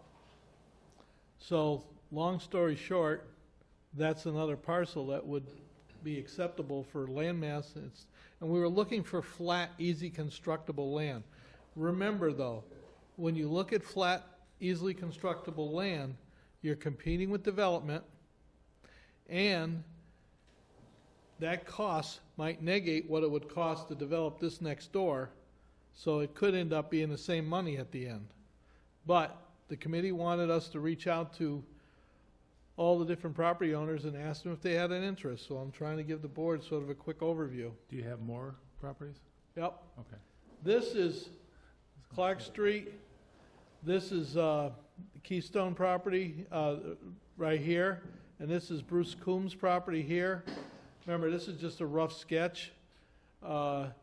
This is Clark Street as it is, and there's Bruce's property, and there's Myron Street here. There's the Greenway, again, just to talk about where it is in relationship with Clark Street, and the ball fields are here. The question with these properties have always been soil conditions. Well, it may be that you can't really do much there because of high groundwater. Right. The other area, and this is an interesting concept, this is Route 10, this is former road, and this house belongs to somebody in Texas, and this is a tract of farmland back there. If the town wants to spend $1, they could buy all this, raise this property, use it as a driveway for public access for a public facility. Again, we're talking dollars. Where's that one again, Charlie? That is the corner of Former Road and Route 10. Just because I'm presenting these doesn't mean that I'm endorsing them. Is that where that little flat roof house is for That sale? is the flat roof house. The Floridian house there? There's the owner of the flat house. It would increase the property value of town by raising it. They're from out of town. They'll never know, right? Exactly. They're not. Yeah. So the thing is, that house is for sale. Does that It just property went under behind it? contract. Oh, it did? Oh. Does that property go with the house behind it? No. Or is that's separate? That's a separate property owner. The house lot is not large enough to take and support that. Ollie Gorton is the state of Ollie Gorton. The state of Ollie Gorton's back there, so there's a possibility of going to the heirs and discussing that. Okay. But he was just saying that the house went under contract. Okay. Yeah, I'm just, You're right. I'm just giving, If they're watching, Yeah. huh? and I believe the soil conditions are fine back there for anything that's construction. This here is, let's see, that's Strawberry Manor, it's Parker O'Grady, this is Route 10, and this is that large tract of land that everyone keeps saying that's what we should buy. The Wayne property? The Wayne property. It's 41, almost 42 acres. There's Route 10 in here.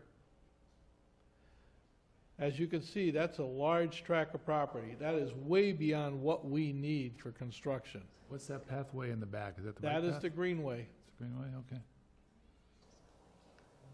We seem to have a common theme here. The areas that we're looking at seem to be paralleling the Greenway proposals and being close to what we consider the center of town.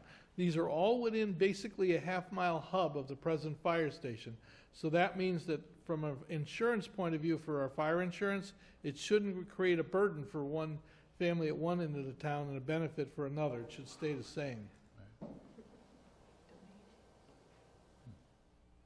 And this is the current police station. I just threw this in here so that you have an idea of what we're looking at. And there has been discussion about why don't we take this building and renovate it for a new police department. And then take, this is the current fire station, take and build a fire complex here. In other words, build two separate buildings, or renovate one historic building and put a new building up for the fire department. That's a little bit beyond the first question of should we send the property owners letters? But I felt it was necessary because of the conversation to let the full board hear what was said about this.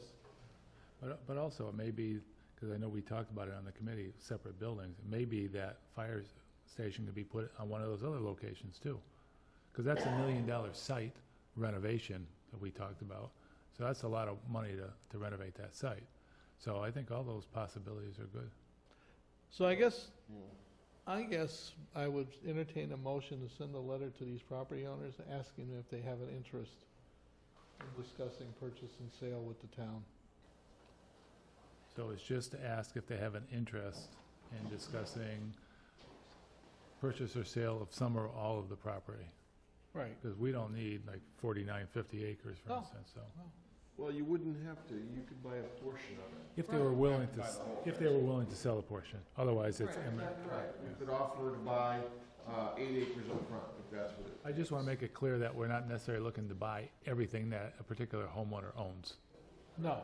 Because it may be that one of these people may say, I'm willing to sell you 4 acres, but I want to keep the other 30 for myself. And so we got to explain that. Charlie, do we have any idea of what we need for acreage? If it was flat, what would, ballpark? But what do we have out here? I think you're looking at a minimum of 3 acres. That's my guess, and I'm not a professional. But what's the square footage out there? I don't know. It's not more than 2 acres, if that. Yeah. So 3 acres would be comfortable. Well, I'm looking at 3 acres for growth and everything Right. else. Yeah, okay, so if you send these letters out, are you gonna say we're, looking at up to 3 acres of your parcel, or your whole parcel, or anything in between?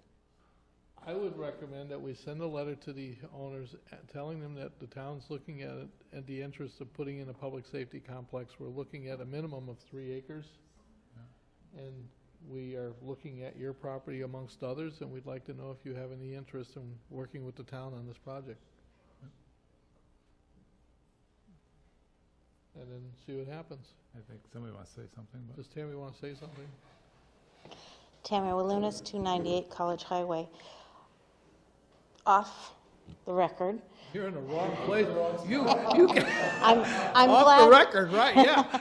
I'm glad Virginia is here. Has it been thought of to possibly take the land that's behind this part of the school where the fields are? That there's a corner baseball field right past Parker Field at North School, and put the fire station there, and then use CPC money to build another park for the baseball fields and things. And then that way there you would also be able to have a police station, fire station complex in that area, but have a new way to get in for pickups and resolve the parking problem on Pomeroy Meadow Road. I believe you will find that there might be a deed restriction on that property from Barbara Parker when she donated part of that land for that field. That would have to be researched. The other part of this issue is the septic system for that school, I believe, is out in that general area. I was just thinking, because that's a nice flat area, it would That's why the septic got out there. it would resolve, having it right next to the school, which is great, but it would also resolve, you'd be able to put a different fire access road in to resolve the issue on Pomeroy I will be speaking Meadow. about the school access in a minute. Oh, good. Okay? I'm gonna Okay. give the board an update on that. But I would not try to marriage the school parking problem with a public safety complex. No. And destroy the ball fields with the hope of funding of putting them somewhere, which would mean where? These other areas that you're looking at, But then they would not have access to the school. how much does the school use those fields out there? It's other don't know. areas that use it. You have SYA coming in, you have, No. It sounds like it's worth at least looking at, though. Yeah. I just mean, I fine. imagine there'd be a noise issue, though, with fire engines and ambulances going off when the school's in session, but wherever you have them, they're gonna hear them. we're right They behind got the the gun school. club, Yeah. Yeah. But it's worth looking at, I think. so. Safety, I don't know, flying ambulances and fire trucks with elementary school children. And with volunteers driving up the street to get to the fire department, I just, Heather Pellegrini, 76 Crooked Ledge Road. I just have questions. My first question is, how much do we pay for the land behind this fire station? the parcel that we bought for the septic system was about $30,000. Okay, and why are we not able to utilize that parcel now? We still can. Oh, it's not off the table, you're just No. exploring options? Right. Gotcha, okay. It never came off the table. The debate has always been, what do we do with the old fire station? Historic Commission wants to maintain that. Architects are saying it's not structurally safe enough to incorporate into a new building, so that means moving the complex behind it, then becomes the issue of all the land work that needs to be done out there, and I'm sure you can appreciate the money it costs to just prep sites. Oh, yeah, but that cost would be borne on any parcel you choose, and we've already paid for that parcel. I'm concerned that perhaps we go and buy another parcel, and then for some reason that doesn't work out. I mean, I feel like there should be a lot of long-term planning and making sure that what we've chosen as the parcel is going to work, so we're not throwing money away that we clearly don't have in this town to throw away. The original committee formed 10-plus years ago. I was on the original committee. We looked at parcels in town that were saleable and came to the conclusion that we were going to spend money that we could utilize just to build up this parcel. The other part of the problem was we didn't have soil conditions to support a septic system. So part of the quest was to find soil conditions that would. So we went out and did perk tests and everything on Mr. Bray's property and discovered there was an area there that would support it. Oh, good. So we purchased that sliver of land up there so that even though it's a pump system, it would still support the public safety complex. The other part to the problem with this, and this is I'm sure something you weren't involved in, we had 12 intersecting deeds on all this land with no clear-cut boundaries as to who owned it what. You are presently standing on what was an old county road that was never abandoned. So we had to petition the county commissioners to abandon this roadway because that street came out as a Y. Yeah. And we had to take and rework all the survey here and get a clean deed here. So there's been a lot of time and effort put into getting that site prepared. But we now have, this is the third generation of committee members. So we've jumped back 4 to 5 years, and Bill can tell you because he's been part of this, and we're revisiting these questions. But I think one of the keys on the committee is the development of this land could reach upwards of $1 million. So at $30,000 versus $1 million, if you can buy a piece of land, develop it for $500,000, you've saved $500,000. Okay. We could always sell that land if we wanted to, but it's a big discrepancy. Thank you.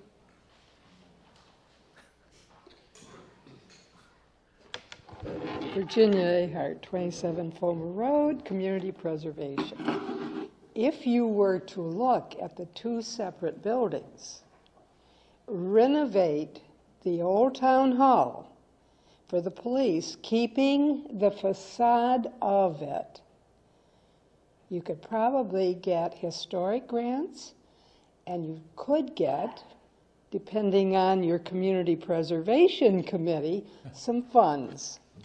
That's just one of the nice things that might happen if you wanted to go the two buildings. So the funds from the CPC just to restore the outside? It can be used for restoration, but the caveat would be keeping it looking like it was. And certainly all the access to a historic building, I mean, community preservation funds paid for the access to this building, the ramp, and then when we discovered we needed the railing, the elevator, the handicap bathrooms. So there's a lot of things that we could use community preservation funds for if you wanted to go that way and renovate that. Ultimately, the way I see this, we send these letters out to see what kind of response we get. When we get into, we'll say, early fall, we're going to have to decide if we're going to get X amount of funding to hire an architect to look at what we're going to do for redesign and all that. And we're going to have to make a decision as to what direction we're going to go in. But right now, we're just trying to field questions to see what we get for responses. I mean, who knows? Maybe something strange will happen. Somebody will send a letter saying, we'll donate you 5 acres. Yeah, you can't tell till you ask. So of all the properties, are all of them viable sites? I mean, I wouldn't want to send a letter out if you don't think the property near Opa's there would even fit a fire site. I don't believe myself as a non-expert, I don't believe the site by Opa is worth exploring. All the rest of them, I have no problem exploring. Well, it's a little small side, yeah, like you said, it's odd shape. Yeah, I And the just building don't, would be real close to the road. yeah, I just don't see that one as a workable site. I would agree. Yeah, as far as Clark Street, you don't know the soils, but you'd have to do the step first to allow you to go on. Yeah, Right. I mean, So you I know, can- if they say they have an interest, then all right, we take the down backhoe and we go out and do some borings and see Right. what's out there. Mhm. You know? No, I think it's a great idea. You need a motion? Yeah, I need a motion. That's what I need. Okay, I'll make a motion. We send out letters of inquiry to the owners of the property that you've described, minus the one that, By Opa. yeah, Tom Cross. owns, yes. Boy, how soon we forget. He Well. was a selectman, you know. I know, I just couldn't come up with the last name. Gets Are we worse sh- as, Can I just ask another question about one of the sites? Is the one that's across from Foam, or is that really a viable option? It will all depend on dollars and cents. Is it viable in the sense of, I mean, enough money, you can do just about anything, right? I'm more worried about safety. you want to get a second just to clear it? Yeah, do I hear a second? Second. We're looking at this site here. When you mean safety, Arrowhead site, huh? yeah, well, it just happens to be the way I scribbled it, but you definitely would need to have a red traffic light on both sides to let traffic know if there's exiting emergency vehicles, you know. I don't think we should take it Very- off, just. It's almost a blind curve in some ways. Well, what it would end up being is basically a four-way. Yeah. Yeah, because You you'll put know? a street right in there. Yeah, it doesn't hurt to send them a letter. It's probably gonna be out anyway. Well, everyone's gonna know now because we've been doing this in a selectmen's meeting. I mean, this is not exactly a secret. You want me to say it's off the record? I didn't say. I said it's. Come on, probably Bill, out. you wanna talk, come on. Well, then sit down then. Bill Barkham from Pleasant Street.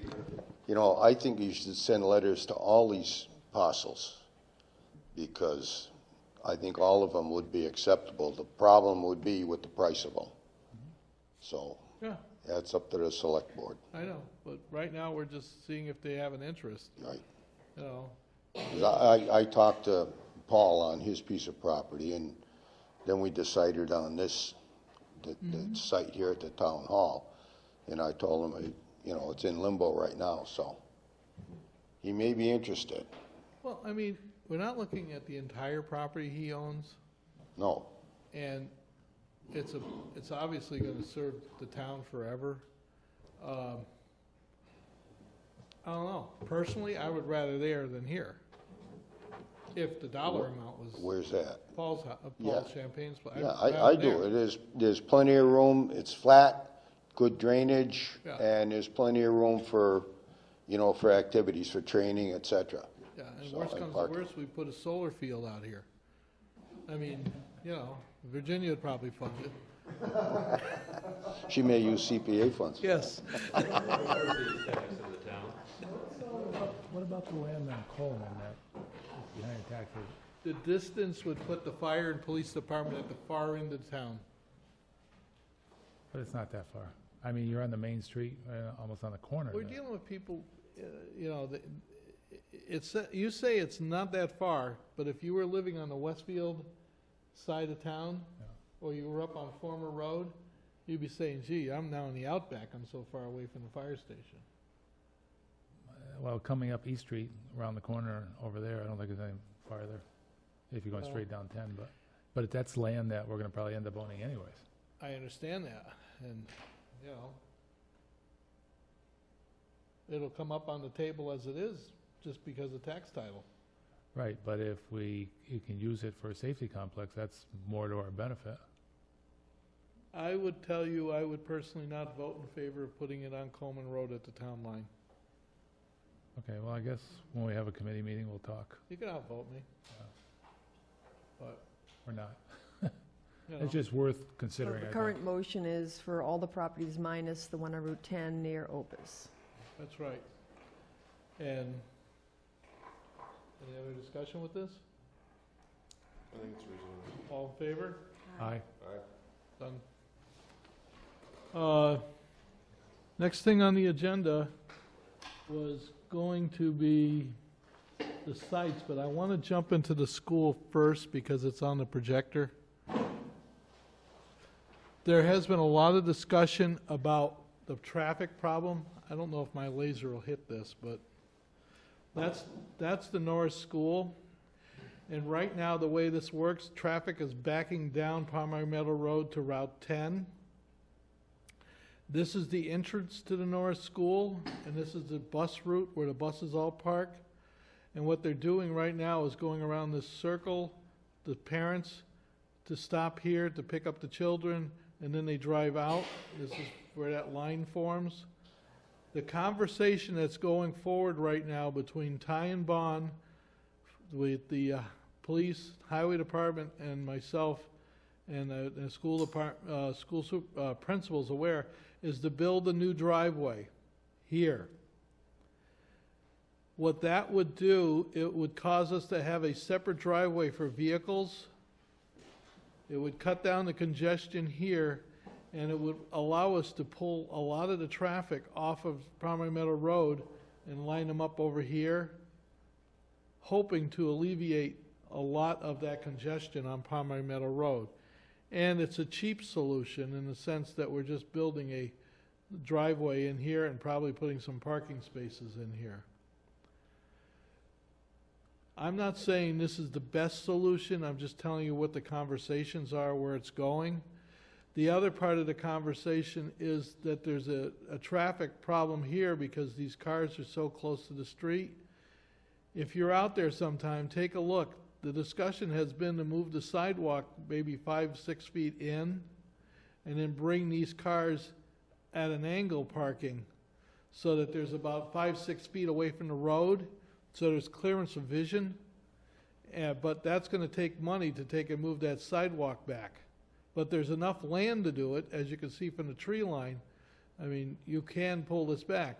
So those are the two topics that have been discussed. Eventually, we're going to get a report from the engineering company, but I want to give everybody sort of a heads up as to where that was going. Where there in the back are they putting the new equipment, recreation equipment for the younger kids? That is right there, Virginia. It's near where the other... Right, the other stuff is right here. there, yeah. This is here. And the way the principal and I were thinking about this, that's still going to be fenced along so the kids can't get into it. So it's going to still keep them separated from this traffic. Okay.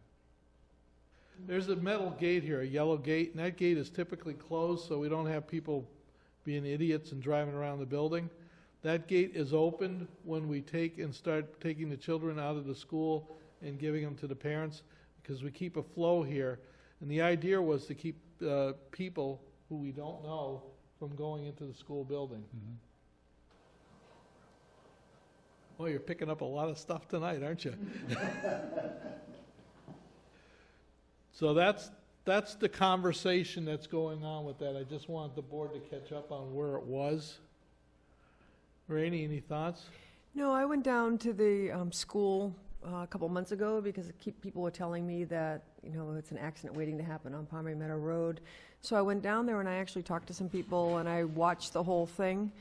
And I think that's a great solution to actually have a driveway in, and I think the school could use additional parking spaces, for town meeting and other events where people are parked on Palmer Meadow.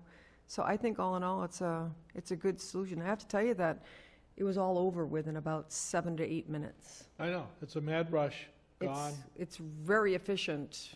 The system they have created is actually faster than I imagined. I've been talking to Randall about this, and the thought was if this goes forward, to do this construction in July and August when the school's closed, at least get it opened and gravelled and maybe pave it towards October, November. But at least the next school season, there'd at least be a functioning driveway there.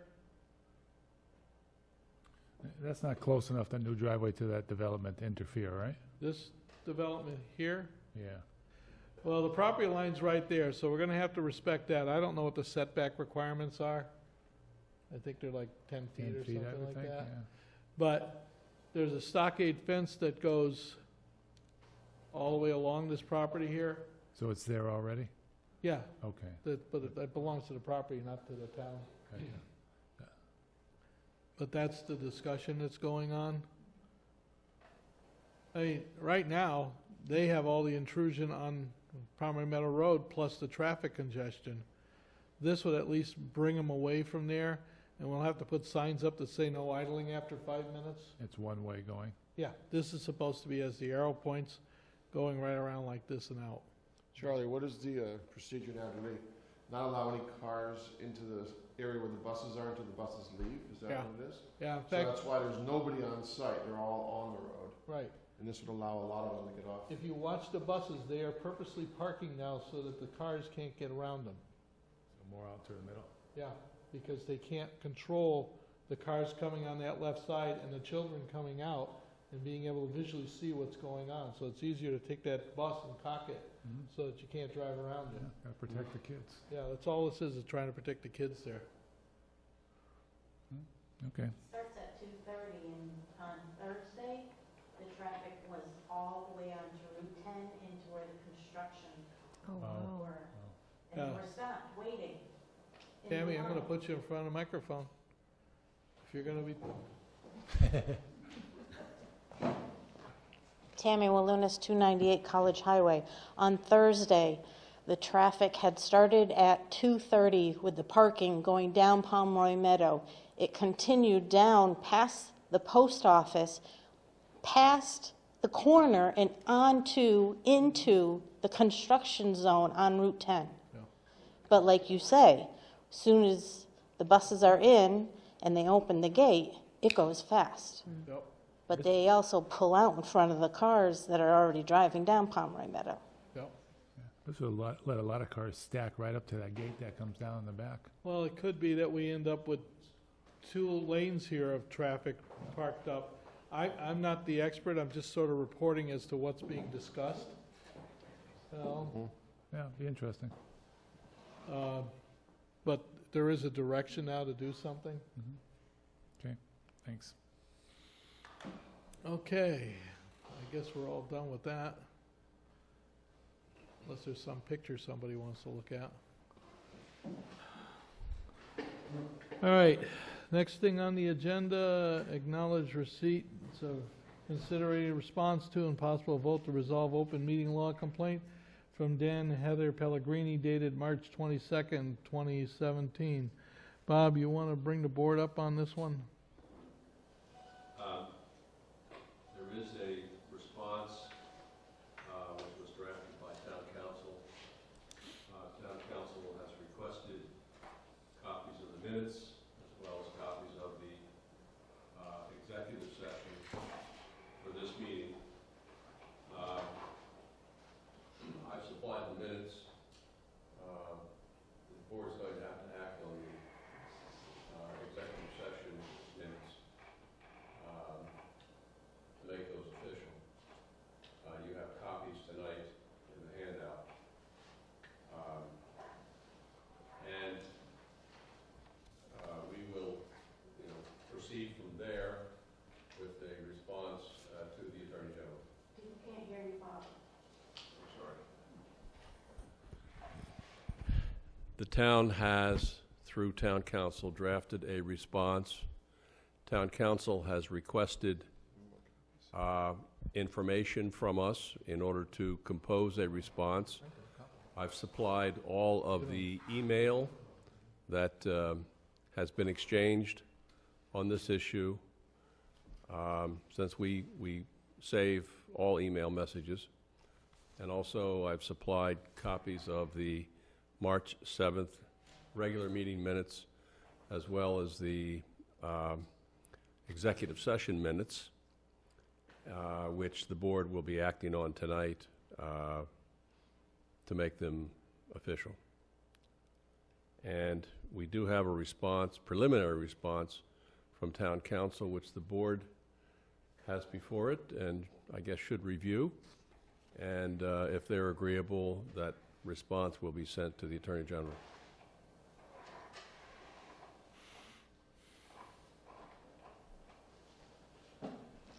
This was sent to all of you by email. I only printed a couple of copies. I'm hoping you both all had time to read it.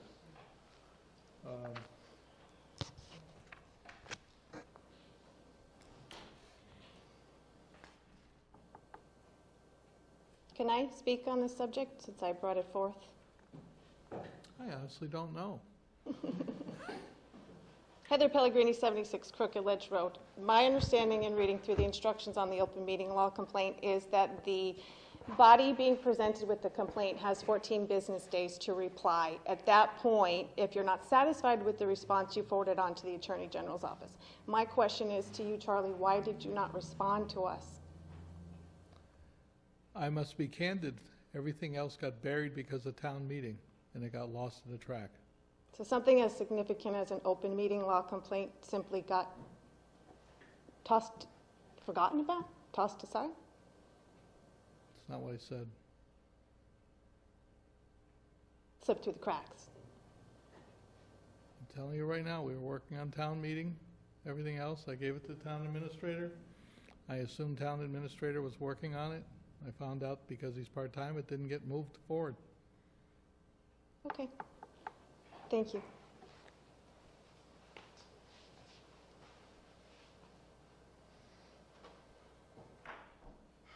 It's the board's pleasure. Do we wish to endorse this and move it forward? Can I just take a quick look at that, please? Sure.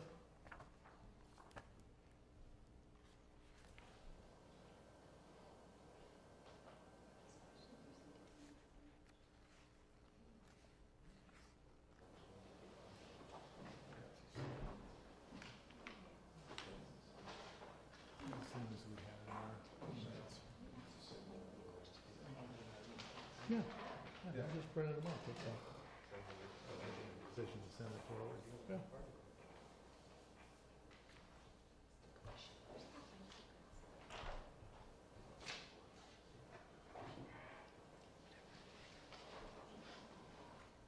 So that's basically the decision right there, right?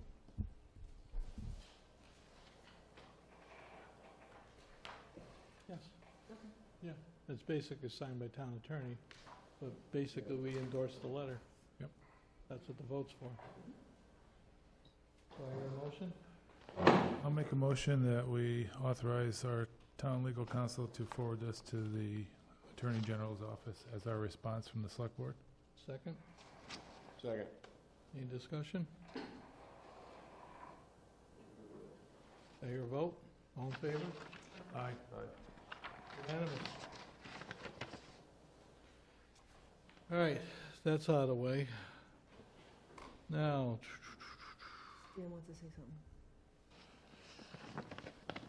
Dan Pellegrini, 76 Crooked Ledge Road. So just trying to understand the process from here. So you guys voted on this letter, goes to the Attorney General, and then comes back to us, and you get a copy when it goes to the AG's office. and then do we discuss it? I mean, does this not get discussed? Is it just you get a response and that's the end of it? We respond to the Attorney General's office. They make a determination if the response is adequate.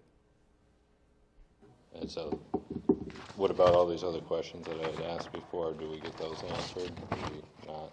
I'm more than happy to give you a copy of the draft if you want to read it. Yeah. No, I can give you that, Dan. yeah, no, I'd like to see that, please. And then, since I didn't have a chance to read that, the meeting minutes will be sent to the Attorney General too? Is that what's? Yeah. We'll send it to the Attorney General, and depends on what the Attorney General says. They could either say dismiss, in which case we have nothing else to talk about. Okay. If they decide not to dismiss, they will probably give us some instructions as to how we remedy the problem. Okay, so basically it's going into their hands for the next steps. Okay, no, that's just trying to understand the process a little bit here. Okay. All right, great, thank you. Thank you. Okay, we set with this one. I want to move on to intermunicipal agreement, City of Easthampton Shared Conservation Agent. Bob, do you have that contract available? I do. Is it in here? Yes, there's a whole Signature. pile of contracts for you to sign tonight. You couldn't just hand me one at a time, right? You had to. Oh, you can do that. Okay. Is there paperclip shortage too. It's a budget issue. I'm telling you, man. I can help sort them out if you want, Charlie. I think I got it. Does CPA have funding for paperclip? Damn. All right. All right. This is basically a contract between the town of Southampton and the city of Easthampton for a shared conservation agent. And when I mean shared, we're looking at probably 7 hours a week. And the way this is set up, it's grant funded this year. We will need to look at funding this with town money for 2019 budget. We've been working on this for about a year now to get this to happen. Do I hear a motion to sign this contract? Well, I've got a question. We talked about this. If it's grant funded now, but if we can't fund it down the road, Falls away. it falls away. So what's our chances of getting somebody to take this position, knowing that it probably, or might not be funded? Was that part of the discussion overall? That's been part of the discussion for a while. There's a number of conservation agents that work half-time for a lot of different communities. Okay. So it could be that somebody would like a little bit more Okay. time in there. Okay. So It was never decided to be a full-time position. right, I even- remember about 8 hours or so. Yeah. It's So- a half-time position if you Sharing take into between the two account towns. the hours that are going to be used at town of or city of Easthampton.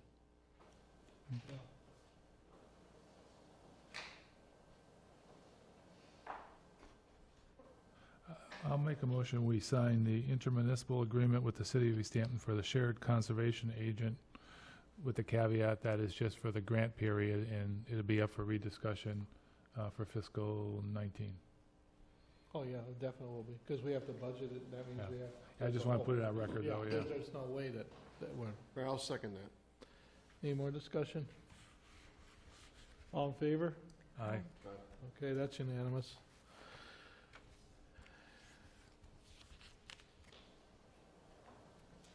All right, I'm going to sign this because I don't want to start double shuffling things. I want to hand that back to Bob. Remind me to buy Bob some box of paper clips. The next one is with Ty and, oh, I can't do this one. BG Mechanical. Yeah, BG Mechanical. Okay, I got that. The next one is BG Mechanical. It's an agreement for our HVAC system here.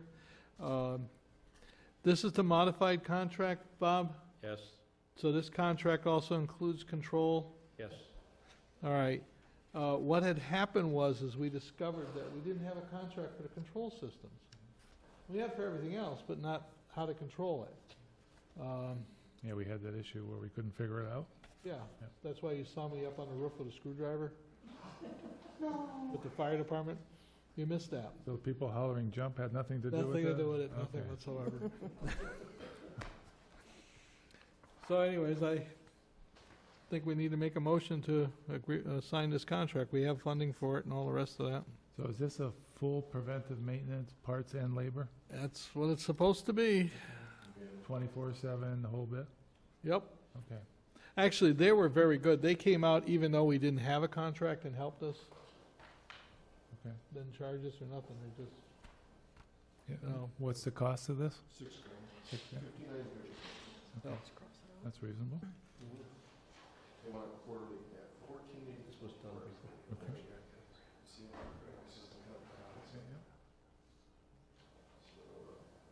What did we pay the previous year, Charlie? I'm just curious. I honestly don't remember, but I think it was pretty close to the same numbers. Just looking at this, there's what we call an evergreen clause in there, which Yep. is an auto renewal clause. Yep.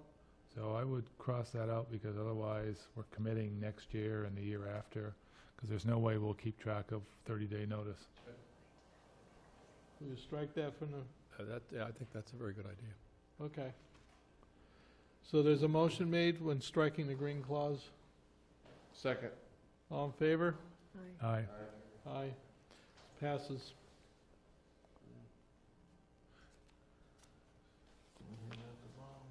We have a motion and a second on, All in favor?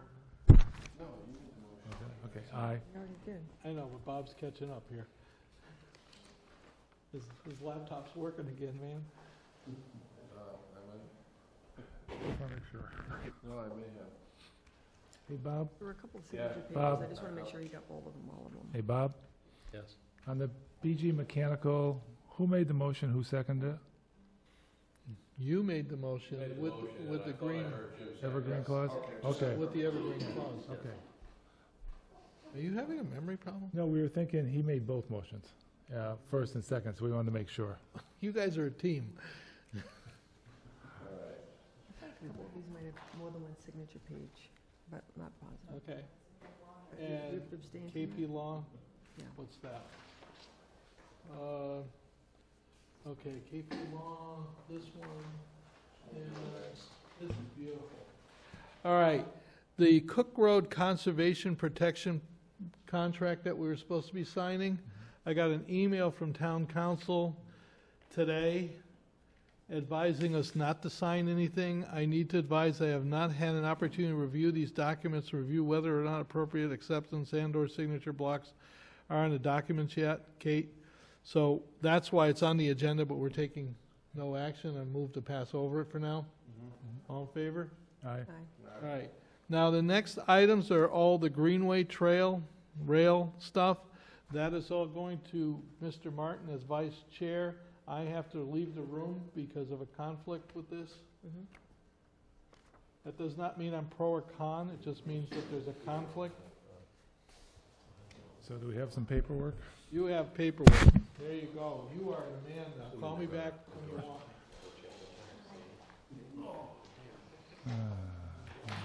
Quietly.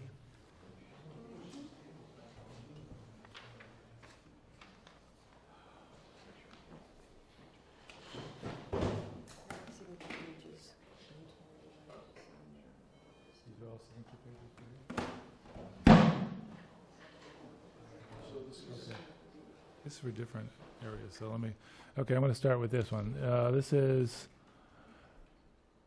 a right of entry for the Greenway Rail Trail.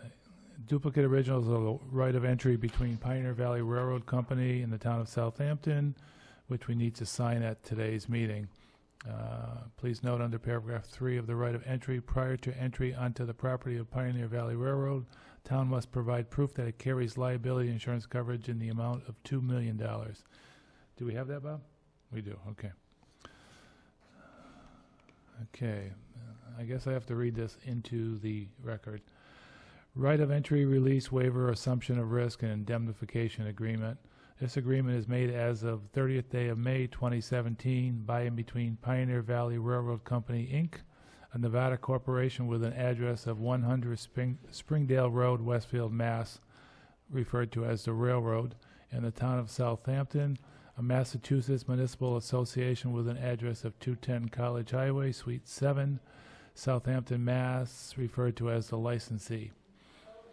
Licensee wishes to enter a railroad's property comprised of approximately 4.25 miles of right-of-way located in Southampton, Mass., and described in a deed recorded in the Hampshire County Registry of Deeds in Book 2303, page 81, referred to as the premises, to conduct a Phase 1 environmental site assessment and structural bridge inspection, due diligence upon the premises, referred to as the permitted use. Railroad is willing to grant licensee a license to enter the premises for the permitted use, referred to as the license, upon the terms and conditions below. Now therefore the parties agree as follows. Acknowledgement of permitted use term. Licensee acknowledges that it, its agents, employees, and/or independent contractors are permitted to enter upon the premises only for the permitted use. This agreement shall be in effect from June 1, 2017 until September 1, 2017. Notwithstanding anything to the contrary contained herein, Railroad may terminate this agreement and the license at any time in its sole discretion. Assumption of risk, waiver, release, indemnity. Licensee irrevocably assumes all risks and waives and releases any and all claims against the railroad resulting from the permitted use. Licensee shall, to the extent permitted by law, indemnify and hold harmless railroad as shareholders, affiliates, agents, employees, officers, and/or directors from and against any and all claims, damages, and liabilities resulting from and to the extent caused by the licensee conducting the permitted use. This paragraph shall survive the expiration and termination of the license in this agreement. 3. Insurance railroad instructions. Licensee shall maintain liability insurance coverage for the permitted use in the amount of $2,000,100. Licensee shall furnish proof of such insurance coverage reasonably prior to the permitted use. Licensee shall cause its agents, employees, and independent contractors to obey railroad's instructions in connection with the permitted use. You may all wake up. This, okay, a phase one, and Mr. Dodds can help us. A phase one review is just a walking review of the premises. You're not doing any digging, you're not making any holes, you're just by sight looking to see what you can see. Is that correct? Okay. So we need a motion to sign off on this release. One of you two has to make it. I'll make that motion.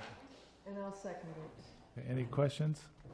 So this basically is that Ty and Bond is going through, and they're going to walk the length of the 4.25 miles, and they're going to check the structure of the 2 bridges and the culverts. And look at the 11 surface. culverts, and make sure by sight only that they appear to be structurally sound. It's not going to be any kind of weight measurement or anything. It's strictly visual. To be clear about it, you have 3 chunks all put into one. The very first thing now being read is just the agreement between the town and the railroad for the purposes of access to the land, which clears away any worry about trespass. It's an indemnity clause in case something happens. And it is, by the way, much stiffer than the agreement that we used to have. The railroad used to simply let us go barging on the land for any purpose we saw fit, as long as we gave them email notice or something like that. So this is much stiffer. But that's all right, because it's better than nothing when you look at it.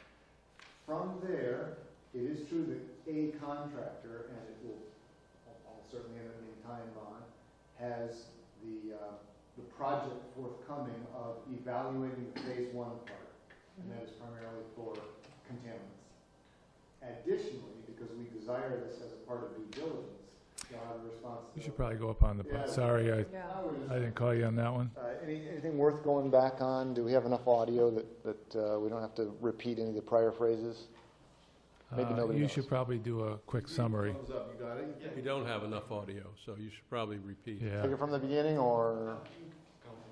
All right, so what the third piece then was the one of, we desire as a part of due diligence that the structures, which are kind of specialized in this case, be looked into. The bridges are one thing. Naturally, they're big, complicated, and expensive, but also we're very concerned about things like drainage. We want to see to it that there's nothing really difficult to be managed in there.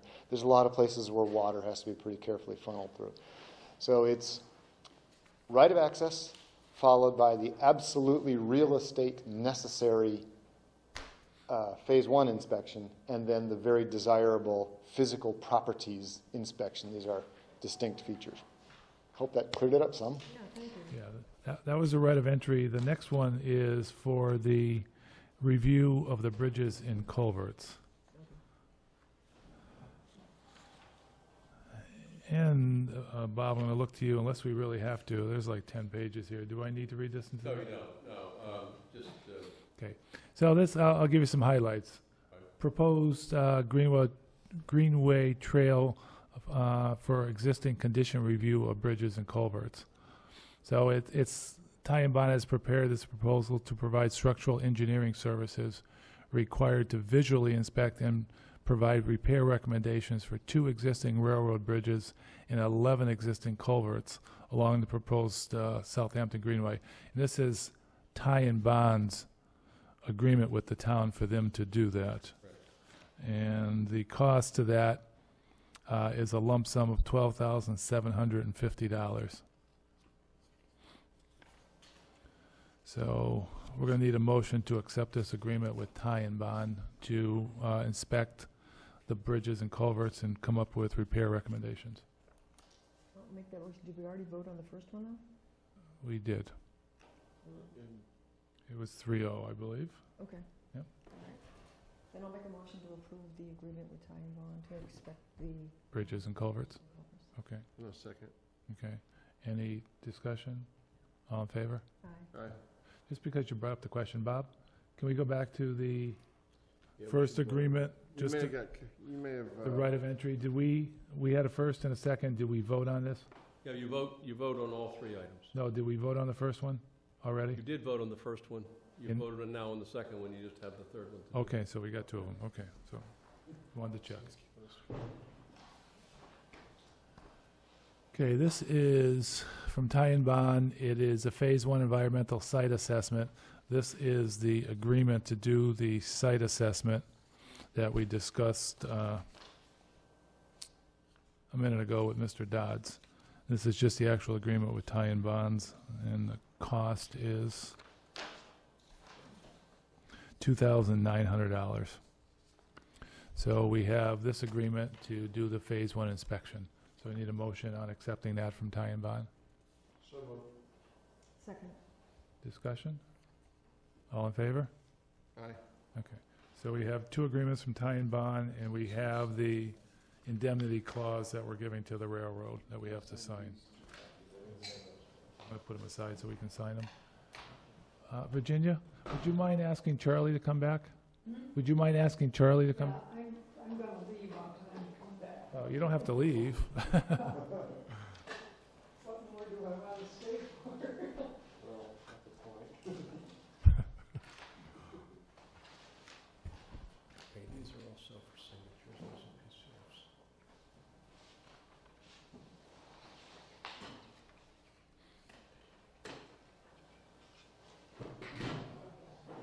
This is the piece, some piece Okay, You need a I do.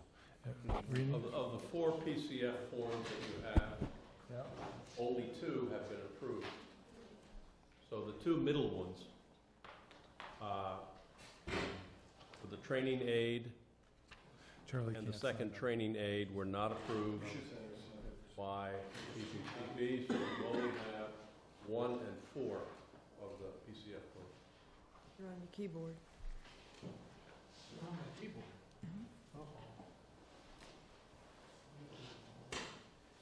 Yeah. Hey, Bob, on these agreements, the date is not filled in when it starts, so can we put today's date on these since we voted on today?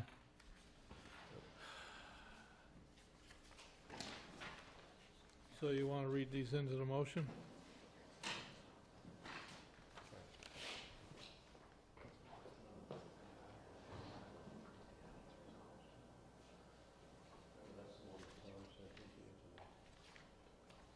Did we vote on, oh, this is, oh, yes. You know, let's do this tonight, just to get it done. All right, so we got probational firefighter. Have you read this into the record, Val? No. The, No, I was telling the board that the first one, the Council on the Aging, and the last one for the fire department, Anna Nadler, have been approved. The other two in the middle have not been approved by the EPPB. all right, do I hear a motion to accept Richard, I guess it's Richard Omar? Yes. Council on Aging? Yes. Approval, and probation firefighter Elizabeth Nadler.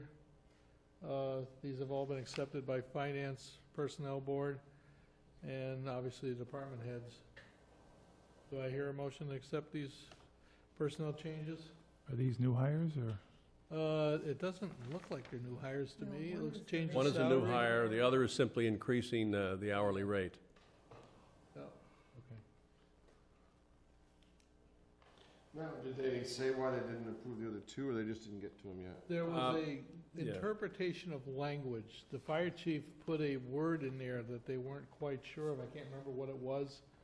But it had to do with the fact that the firefighters are doing training of other firefighters. And they just wanted clarification on the language. Okay. Had nothing to do with financing or money or anything like that. It was just they weren't sure what those. I'll make a motion to approve the two that are approved by the PQB. Discussion? All in favor? Aye. Aye. Okay, that's for both of them. The other issue we have before us, Finance just signed these tonight? Yes. Is a request by the building inspector to carry over 40 hours of vacation time. This has been approved by the Personnel Board and approved, I believe, by Finance, if I'm reading this right, but I don't think they need to. Sure. But this is a written request. It's not on our list. It just came in. Oh, I can explain the note the finance committee put on there. We were just Please. making sure that it's within the policies that you can transfer your vacation. Carry it over. There is if there's a reason, not Not in I general. didn't have time to do it. Okay, so that was our concern, just making sure that was within the policy. Thank you. Charlie, can we actually act on that if it wasn't on the agenda? I don't see a problem with it because of the fact that it's just a financial thing. There's no financial money moving back and forth. But I guess my real question is do we have a reason why? Bob? I was handed that tonight, 5 minutes before the meeting, so By Finance? I did not have a chance. No, by Tom. By Tom? Yes, I didn't But have a He chance. evidently went through everybody. May I ask a member of the Finance Committee a question? Yes, sir. Did Tom explain to you or your board as to why the 40 hours? No, there was, all we got is what you guys got, and So we we just got- had, we got nothing. yeah, we had a general question, which was, is this within policy of the town? Yeah, the policy states that they have to give a specific reason why, and that reason has to be accepted by the Yeah, board. I knew the water department was doing all kinds of time on the highway and couldn't leave. I understand that. Yeah. This, on the other hand, I don't know. It may be a good reason, but I think because the policy states certain things, we need Should to be a get that reason. information. So let's table this for our next meeting. Agree. We can easily resolve this for June 13th. Yeah. He's asking to do this in the coming fiscal year, so we've got Right. Yeah. 5 It's weeks. not going to affect All them, yeah. Plus, So we'll table it. All right, let's see here. So I guess we're due one-day wine and malt beverage license, June 4th? Yes, and 11th. I'm sorry. I don't have that handily. Do you have that paperwork? Yes. Randy, you want to read it in the record, just so it's in the record? sure.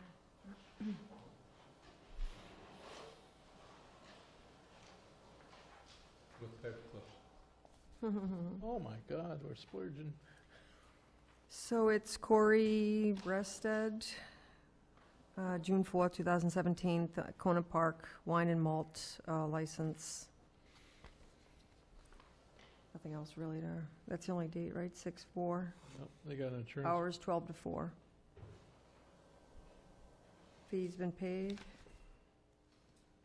That's it? That's it. There's only one? There should be two there. There are Okay. 2. Okay, All right, June 11th. June 11th. right. Melissa Kelly, June 11th, Kona Park Wine and Malt. Do I hear a motion to approve both of these? I'll make a motion to approve them. I'll So- second it. Discussion? All in favor? Aye. Aye.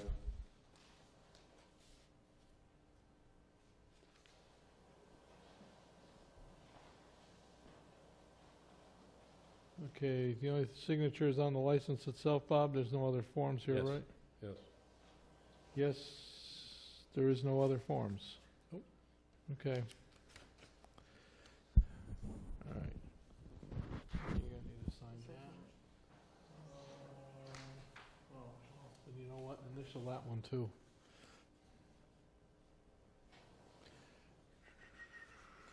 Next item can be passed over. It was on the agenda in the event that you reach an agreement with the fire chief.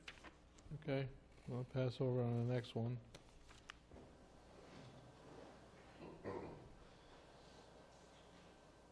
And that over, and I'll get those guys going on that. Okay, got that, so. All they need to sign is this.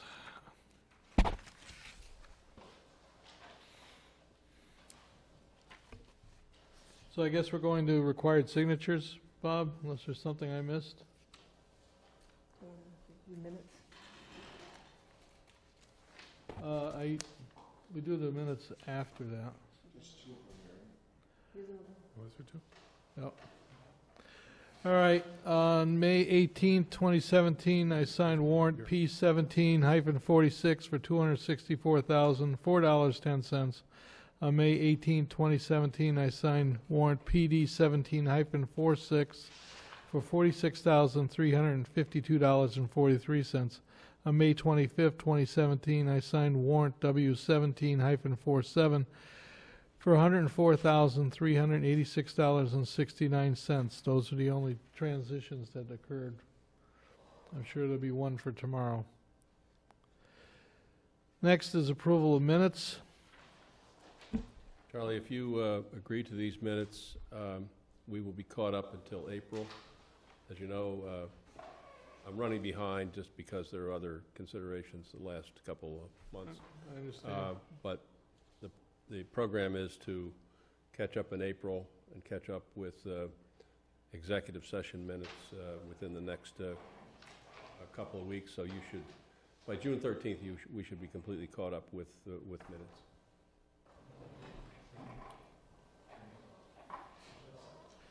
Okay, so the minutes to be approved are January 18, 2017, regular meeting, February 21st, 2017, regular meeting, March 7th, 2017, regular meeting, March 14th, 2017, regular meeting, March 28th, 2017, regular meeting, March 28th, 2017, executive session. Do you vote? Approve executive session and open meeting? Just asking. We had to. Only if you're going to release it. If you're not going to release those minutes, we should approve them in executive session. I would take and approve all regular minutes, regular meeting minutes. Agree with that. Do I hear a motion? Well, yeah, I'll make a motion, but I want to have a question.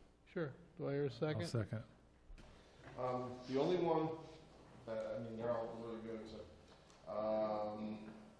March 28th, under number 2, it states, Mr. Pellegrini and Mr. Gwinner asked the board, and it just stops there, I just don't know if there was supposed to be something else after that one, so. Yep.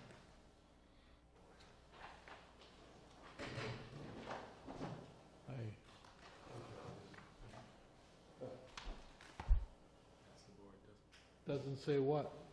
Yes. That's what I It saw. didn't ask the board, and I have to fix this. It asked the board, Ms. Pellegrini asked the board if we had a list of Approved streets? Chapter 90 funded projects for the current year. Okay. Do I hear a motion to accept that with that modification in it? We already have a motion and a second. Yeah, I'll amend I'll amend the motion to include that modification. Okay. And I'll amend the second.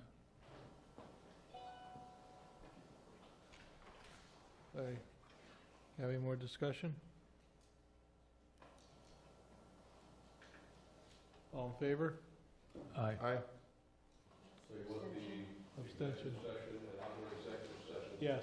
For an executive session? on the Yes. 13th. Schedule executive sessions for the 13th to go over all the executive minutes. And contract negotiations. I abstained. Before we move on to FUR, I got a letter here. I want to see what it even says.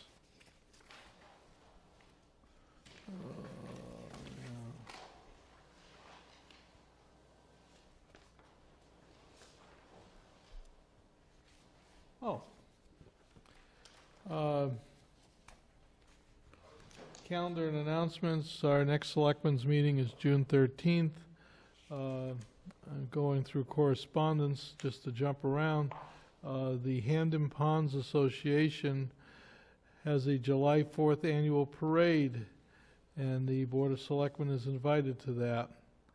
I will put this so that the board can see it. Okay. At which time now, unless there's anything else in front of the board? I just want to ask one more question. Just going back to that modification we made. The item before that says, Mr. Dan Pellegrini questioned the use of Chapter 90 funds. Then it goes below that with Mr. Pellegrini and Mr. Gwinner asked the board. I think, going back in memory, that there was something brought up about raising the money for the salary of the town administrator and maybe bringing in Heather back or something. I thought something like that was said at that point. I may have to go back to the tape to look at it. But No, I think that you're right, you're correct. Yeah, there so I was- think that's what that was. Once he said the Chapter 90, it's listed just the item before that. But So I think that was the item that was brought up. That was read, and then I think Dan got up and said the same thing. I think that's what should go there. Yeah, it was talking about the rumors and all that, yeah. Right. I think I just named the person, Red kept talking about the There person. you go. It's just, I just want to clarify the minutes, that's all. I think we should Make that mod, I'm make a sorry. motion to modify it again? I mean, I'll make that motion that, your memory's a lot better than mine. Well, with that in mind, I think then the tape should be reviewed. yeah, we should go to the tape and look at it, just to get that part right. Then make So- a motion to table those minutes for Right. further So evaluation. I'll make a motion that we table March 28th, 2017, regular minutes till next meeting so we can verify that item. I'll second it. All in favor? So that really means Bob is going to review the minutes That's right. of the meeting. He gets to watch the video. Okay. Anything else in front of the board before I open it up to open time? That's, I think that's pretty much concludes the agenda. Gentlemen, I'm all set. all set? Okay. Open time for the public. The Select Board reserves the right a portion of the meeting for public comments and encourages participation as follows. Open time is a time when town residents can bring matters before the Select Board that require a minimum discussion and are not on the agenda. Please try to keep your comments short and to the point. Plan on being allowed up to 5 minutes per person, not per topic, to speak at any meeting under open time only. If it appears the topics being discussed will consume longer than 5 minutes allocated, then, at the discretion of the chair, the matter will be placed on an upcoming Board of Selectmen meeting agenda. If you believe your topic will require more time or deserve to make a more formal presentation than is allowed under these guidelines, please contact the town administrator to ask to be put on a future agenda so that we can properly allocate enough time. You are free to ask questions or to make your point for all to consider. However, engaging in active debate with the Board of Selectmen or audience members will not be allowed. All comments and questions must be directed to the chair of the board. All remarks must be respectful, courteous, free of name-calling, personal attacks. Inappropriate language will not be tolerated. Open time.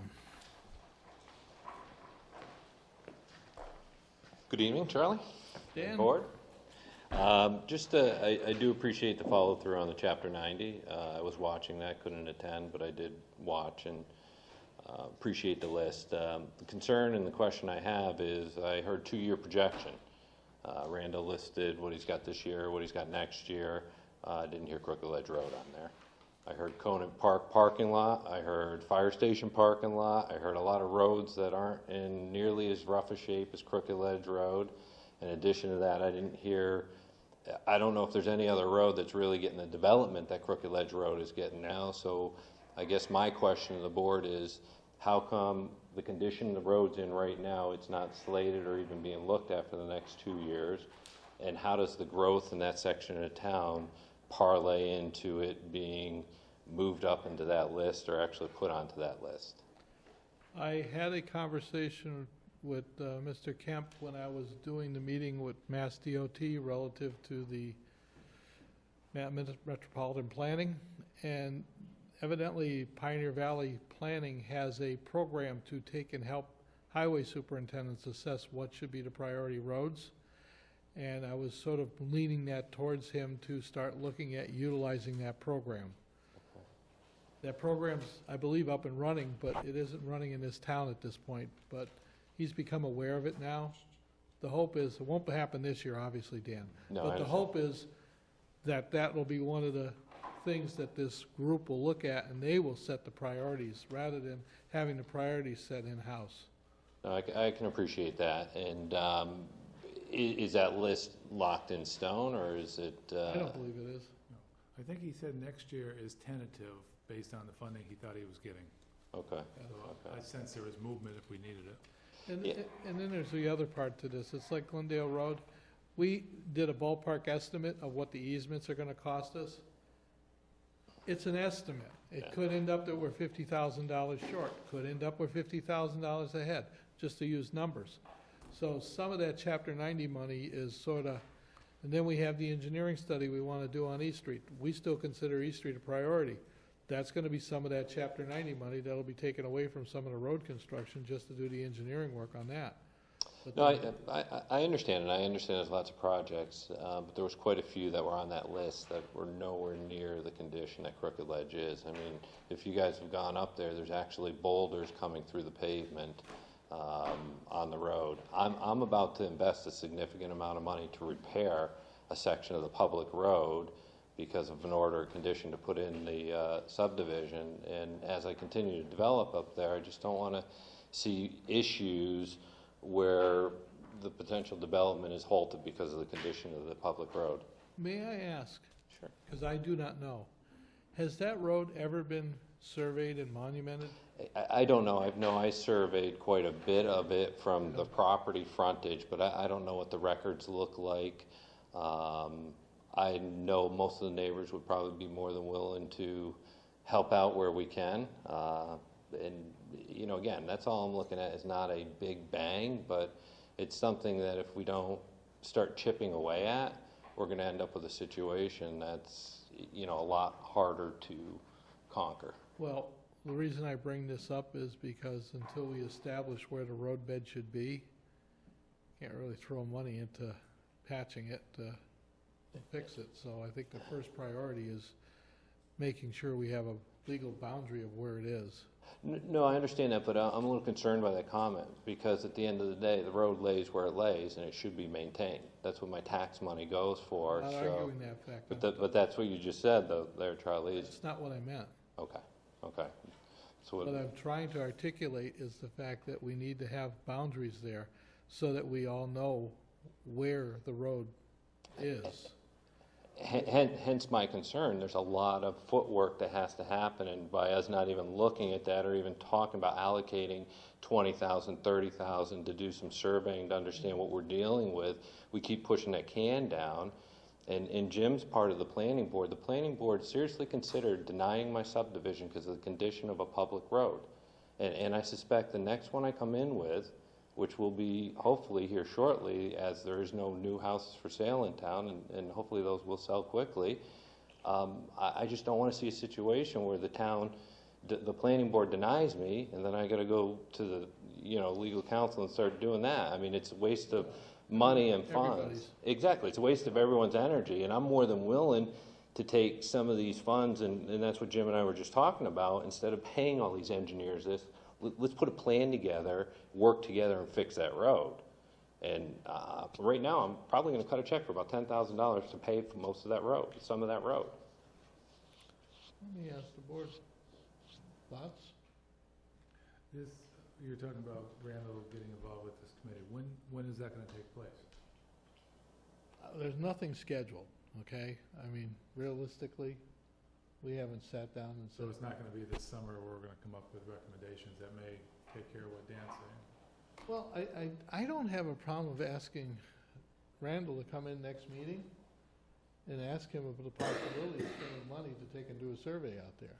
Well, that's 2 weeks away. Can we ask him before? you know, you Yeah, can well, talk. we're gonna ask him before, but he's gonna have to come in with an Yeah, but answer. at least you'll have an answer, and by then we'll have an answer to give. Yeah, and the other thing to consider too is, you know, every house, I know there's an argument on the other side of the coin that can say, you build a house that potentially could bring children in town, and if there's more than 2 children, we end up losing. Those children aren't there forever. So we gotta look at the potential revenue that's gonna be coming back to this town where we're not growing in any way. And I know there's an argument for both sides of that. I know that, But and I'm not gonna try to get into that. What I'm trying to do is to answer your concern. And the concern, the first priority in my mind is surveying the road. correct, know what we're dealing with and know what we can do with it, and it may be an easy fix in certain places.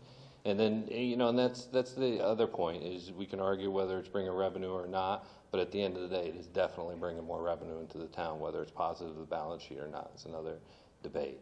And then we're just going to continue with the flow of the traffic up there.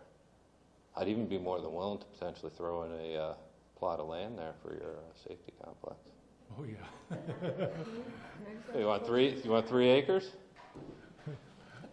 Yes, Does but it Well, come, well, does then it maybe come you with a get helipad? Yeah, well, then maybe you could get a grant from the state or the fire commission to do the whole Crooked Ledge Road. I'm just trying to get outside of that. I don't want to spend our tax money on it. There's enough state money, especially with the growth area, and there's a whole nother pocket of money if there is a section in town that's growing that you can go grab out of the state. So by all means, I think this could benefit both of us in this town, or it could benefit the whole town if we can drag some state money, increase that road, we can get some good growth up there into some nice neighborhoods, and then that's going to increase our revenue base, which will hopefully help us with our safety complex. When you say state money, just to talk a little further, that whole MPO is federal money. Even better. It's all federal money. It's about $50+ million comes to this region every year, federal money for those roadways that you saw listed. Glendale Road, that's federal. No?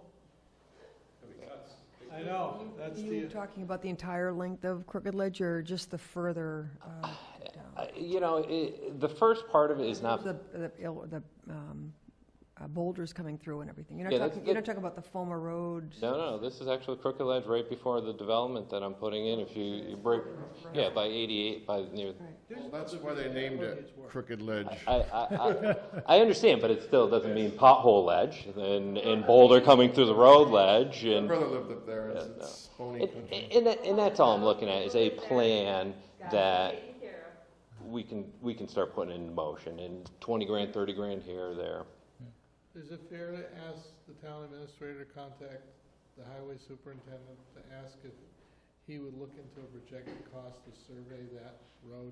First find out if it has been. And if I don't, not, well, if he comes back and says it's been, then we know, but I don't believe it has. I think it's fair to ask them to do that, sure. Yeah. And then just We're not saying spend the money on it, but at least tell us how much it is. Right. And then if we at least have a dollar number, then we know what we're working towards. start building a plan. And that's the same thing too, as I'm putting in these developments, we can start working with the planning board as to what's equitable, because it does this town no good for me to spend $10,000 on engineers to tell us that the road's bad or good. Yeah. What makes sense is for us to start putting our money towards that, building the infrastructure in town. And that's all I'm asking, is to work in a partnership opposed to in silos. Okay, thank you, Dan. Thank you, I appreciate the time. Bob, would you mind contacting Randall? You're gonna have a department meeting. Yes. Yeah, tomorrow. Okay? Just sort of give us a dollar amount for the 13th. Okay. And we'll see where that comes out to. Anyone else for open time? Tammy, I'm looking right at you. Already said my piece. It was wonderful, but it was off the record. No, the other piece where I was told to shut my mouth. I hope it wasn't said like that to you. Well, that's. Did I say that to you? Nope. If you did, she would have told you. She would have hit me. That's why I was like, I can't remember. I guess we're all set then. There's nothing else on the agenda. It just a thought, we've got select board meetings June 13th, but also the 27th. Right. Okay. June 13th, 27th are the selectmen's meeting, then hopefully we can aim towards having one selectmen's meeting a month in July and August. That's the hope. Do I hear a motion to adjourn? I'll make a motion to adjourn. Do I hear a second? All in favor? Aye. It's done. We're adjourned.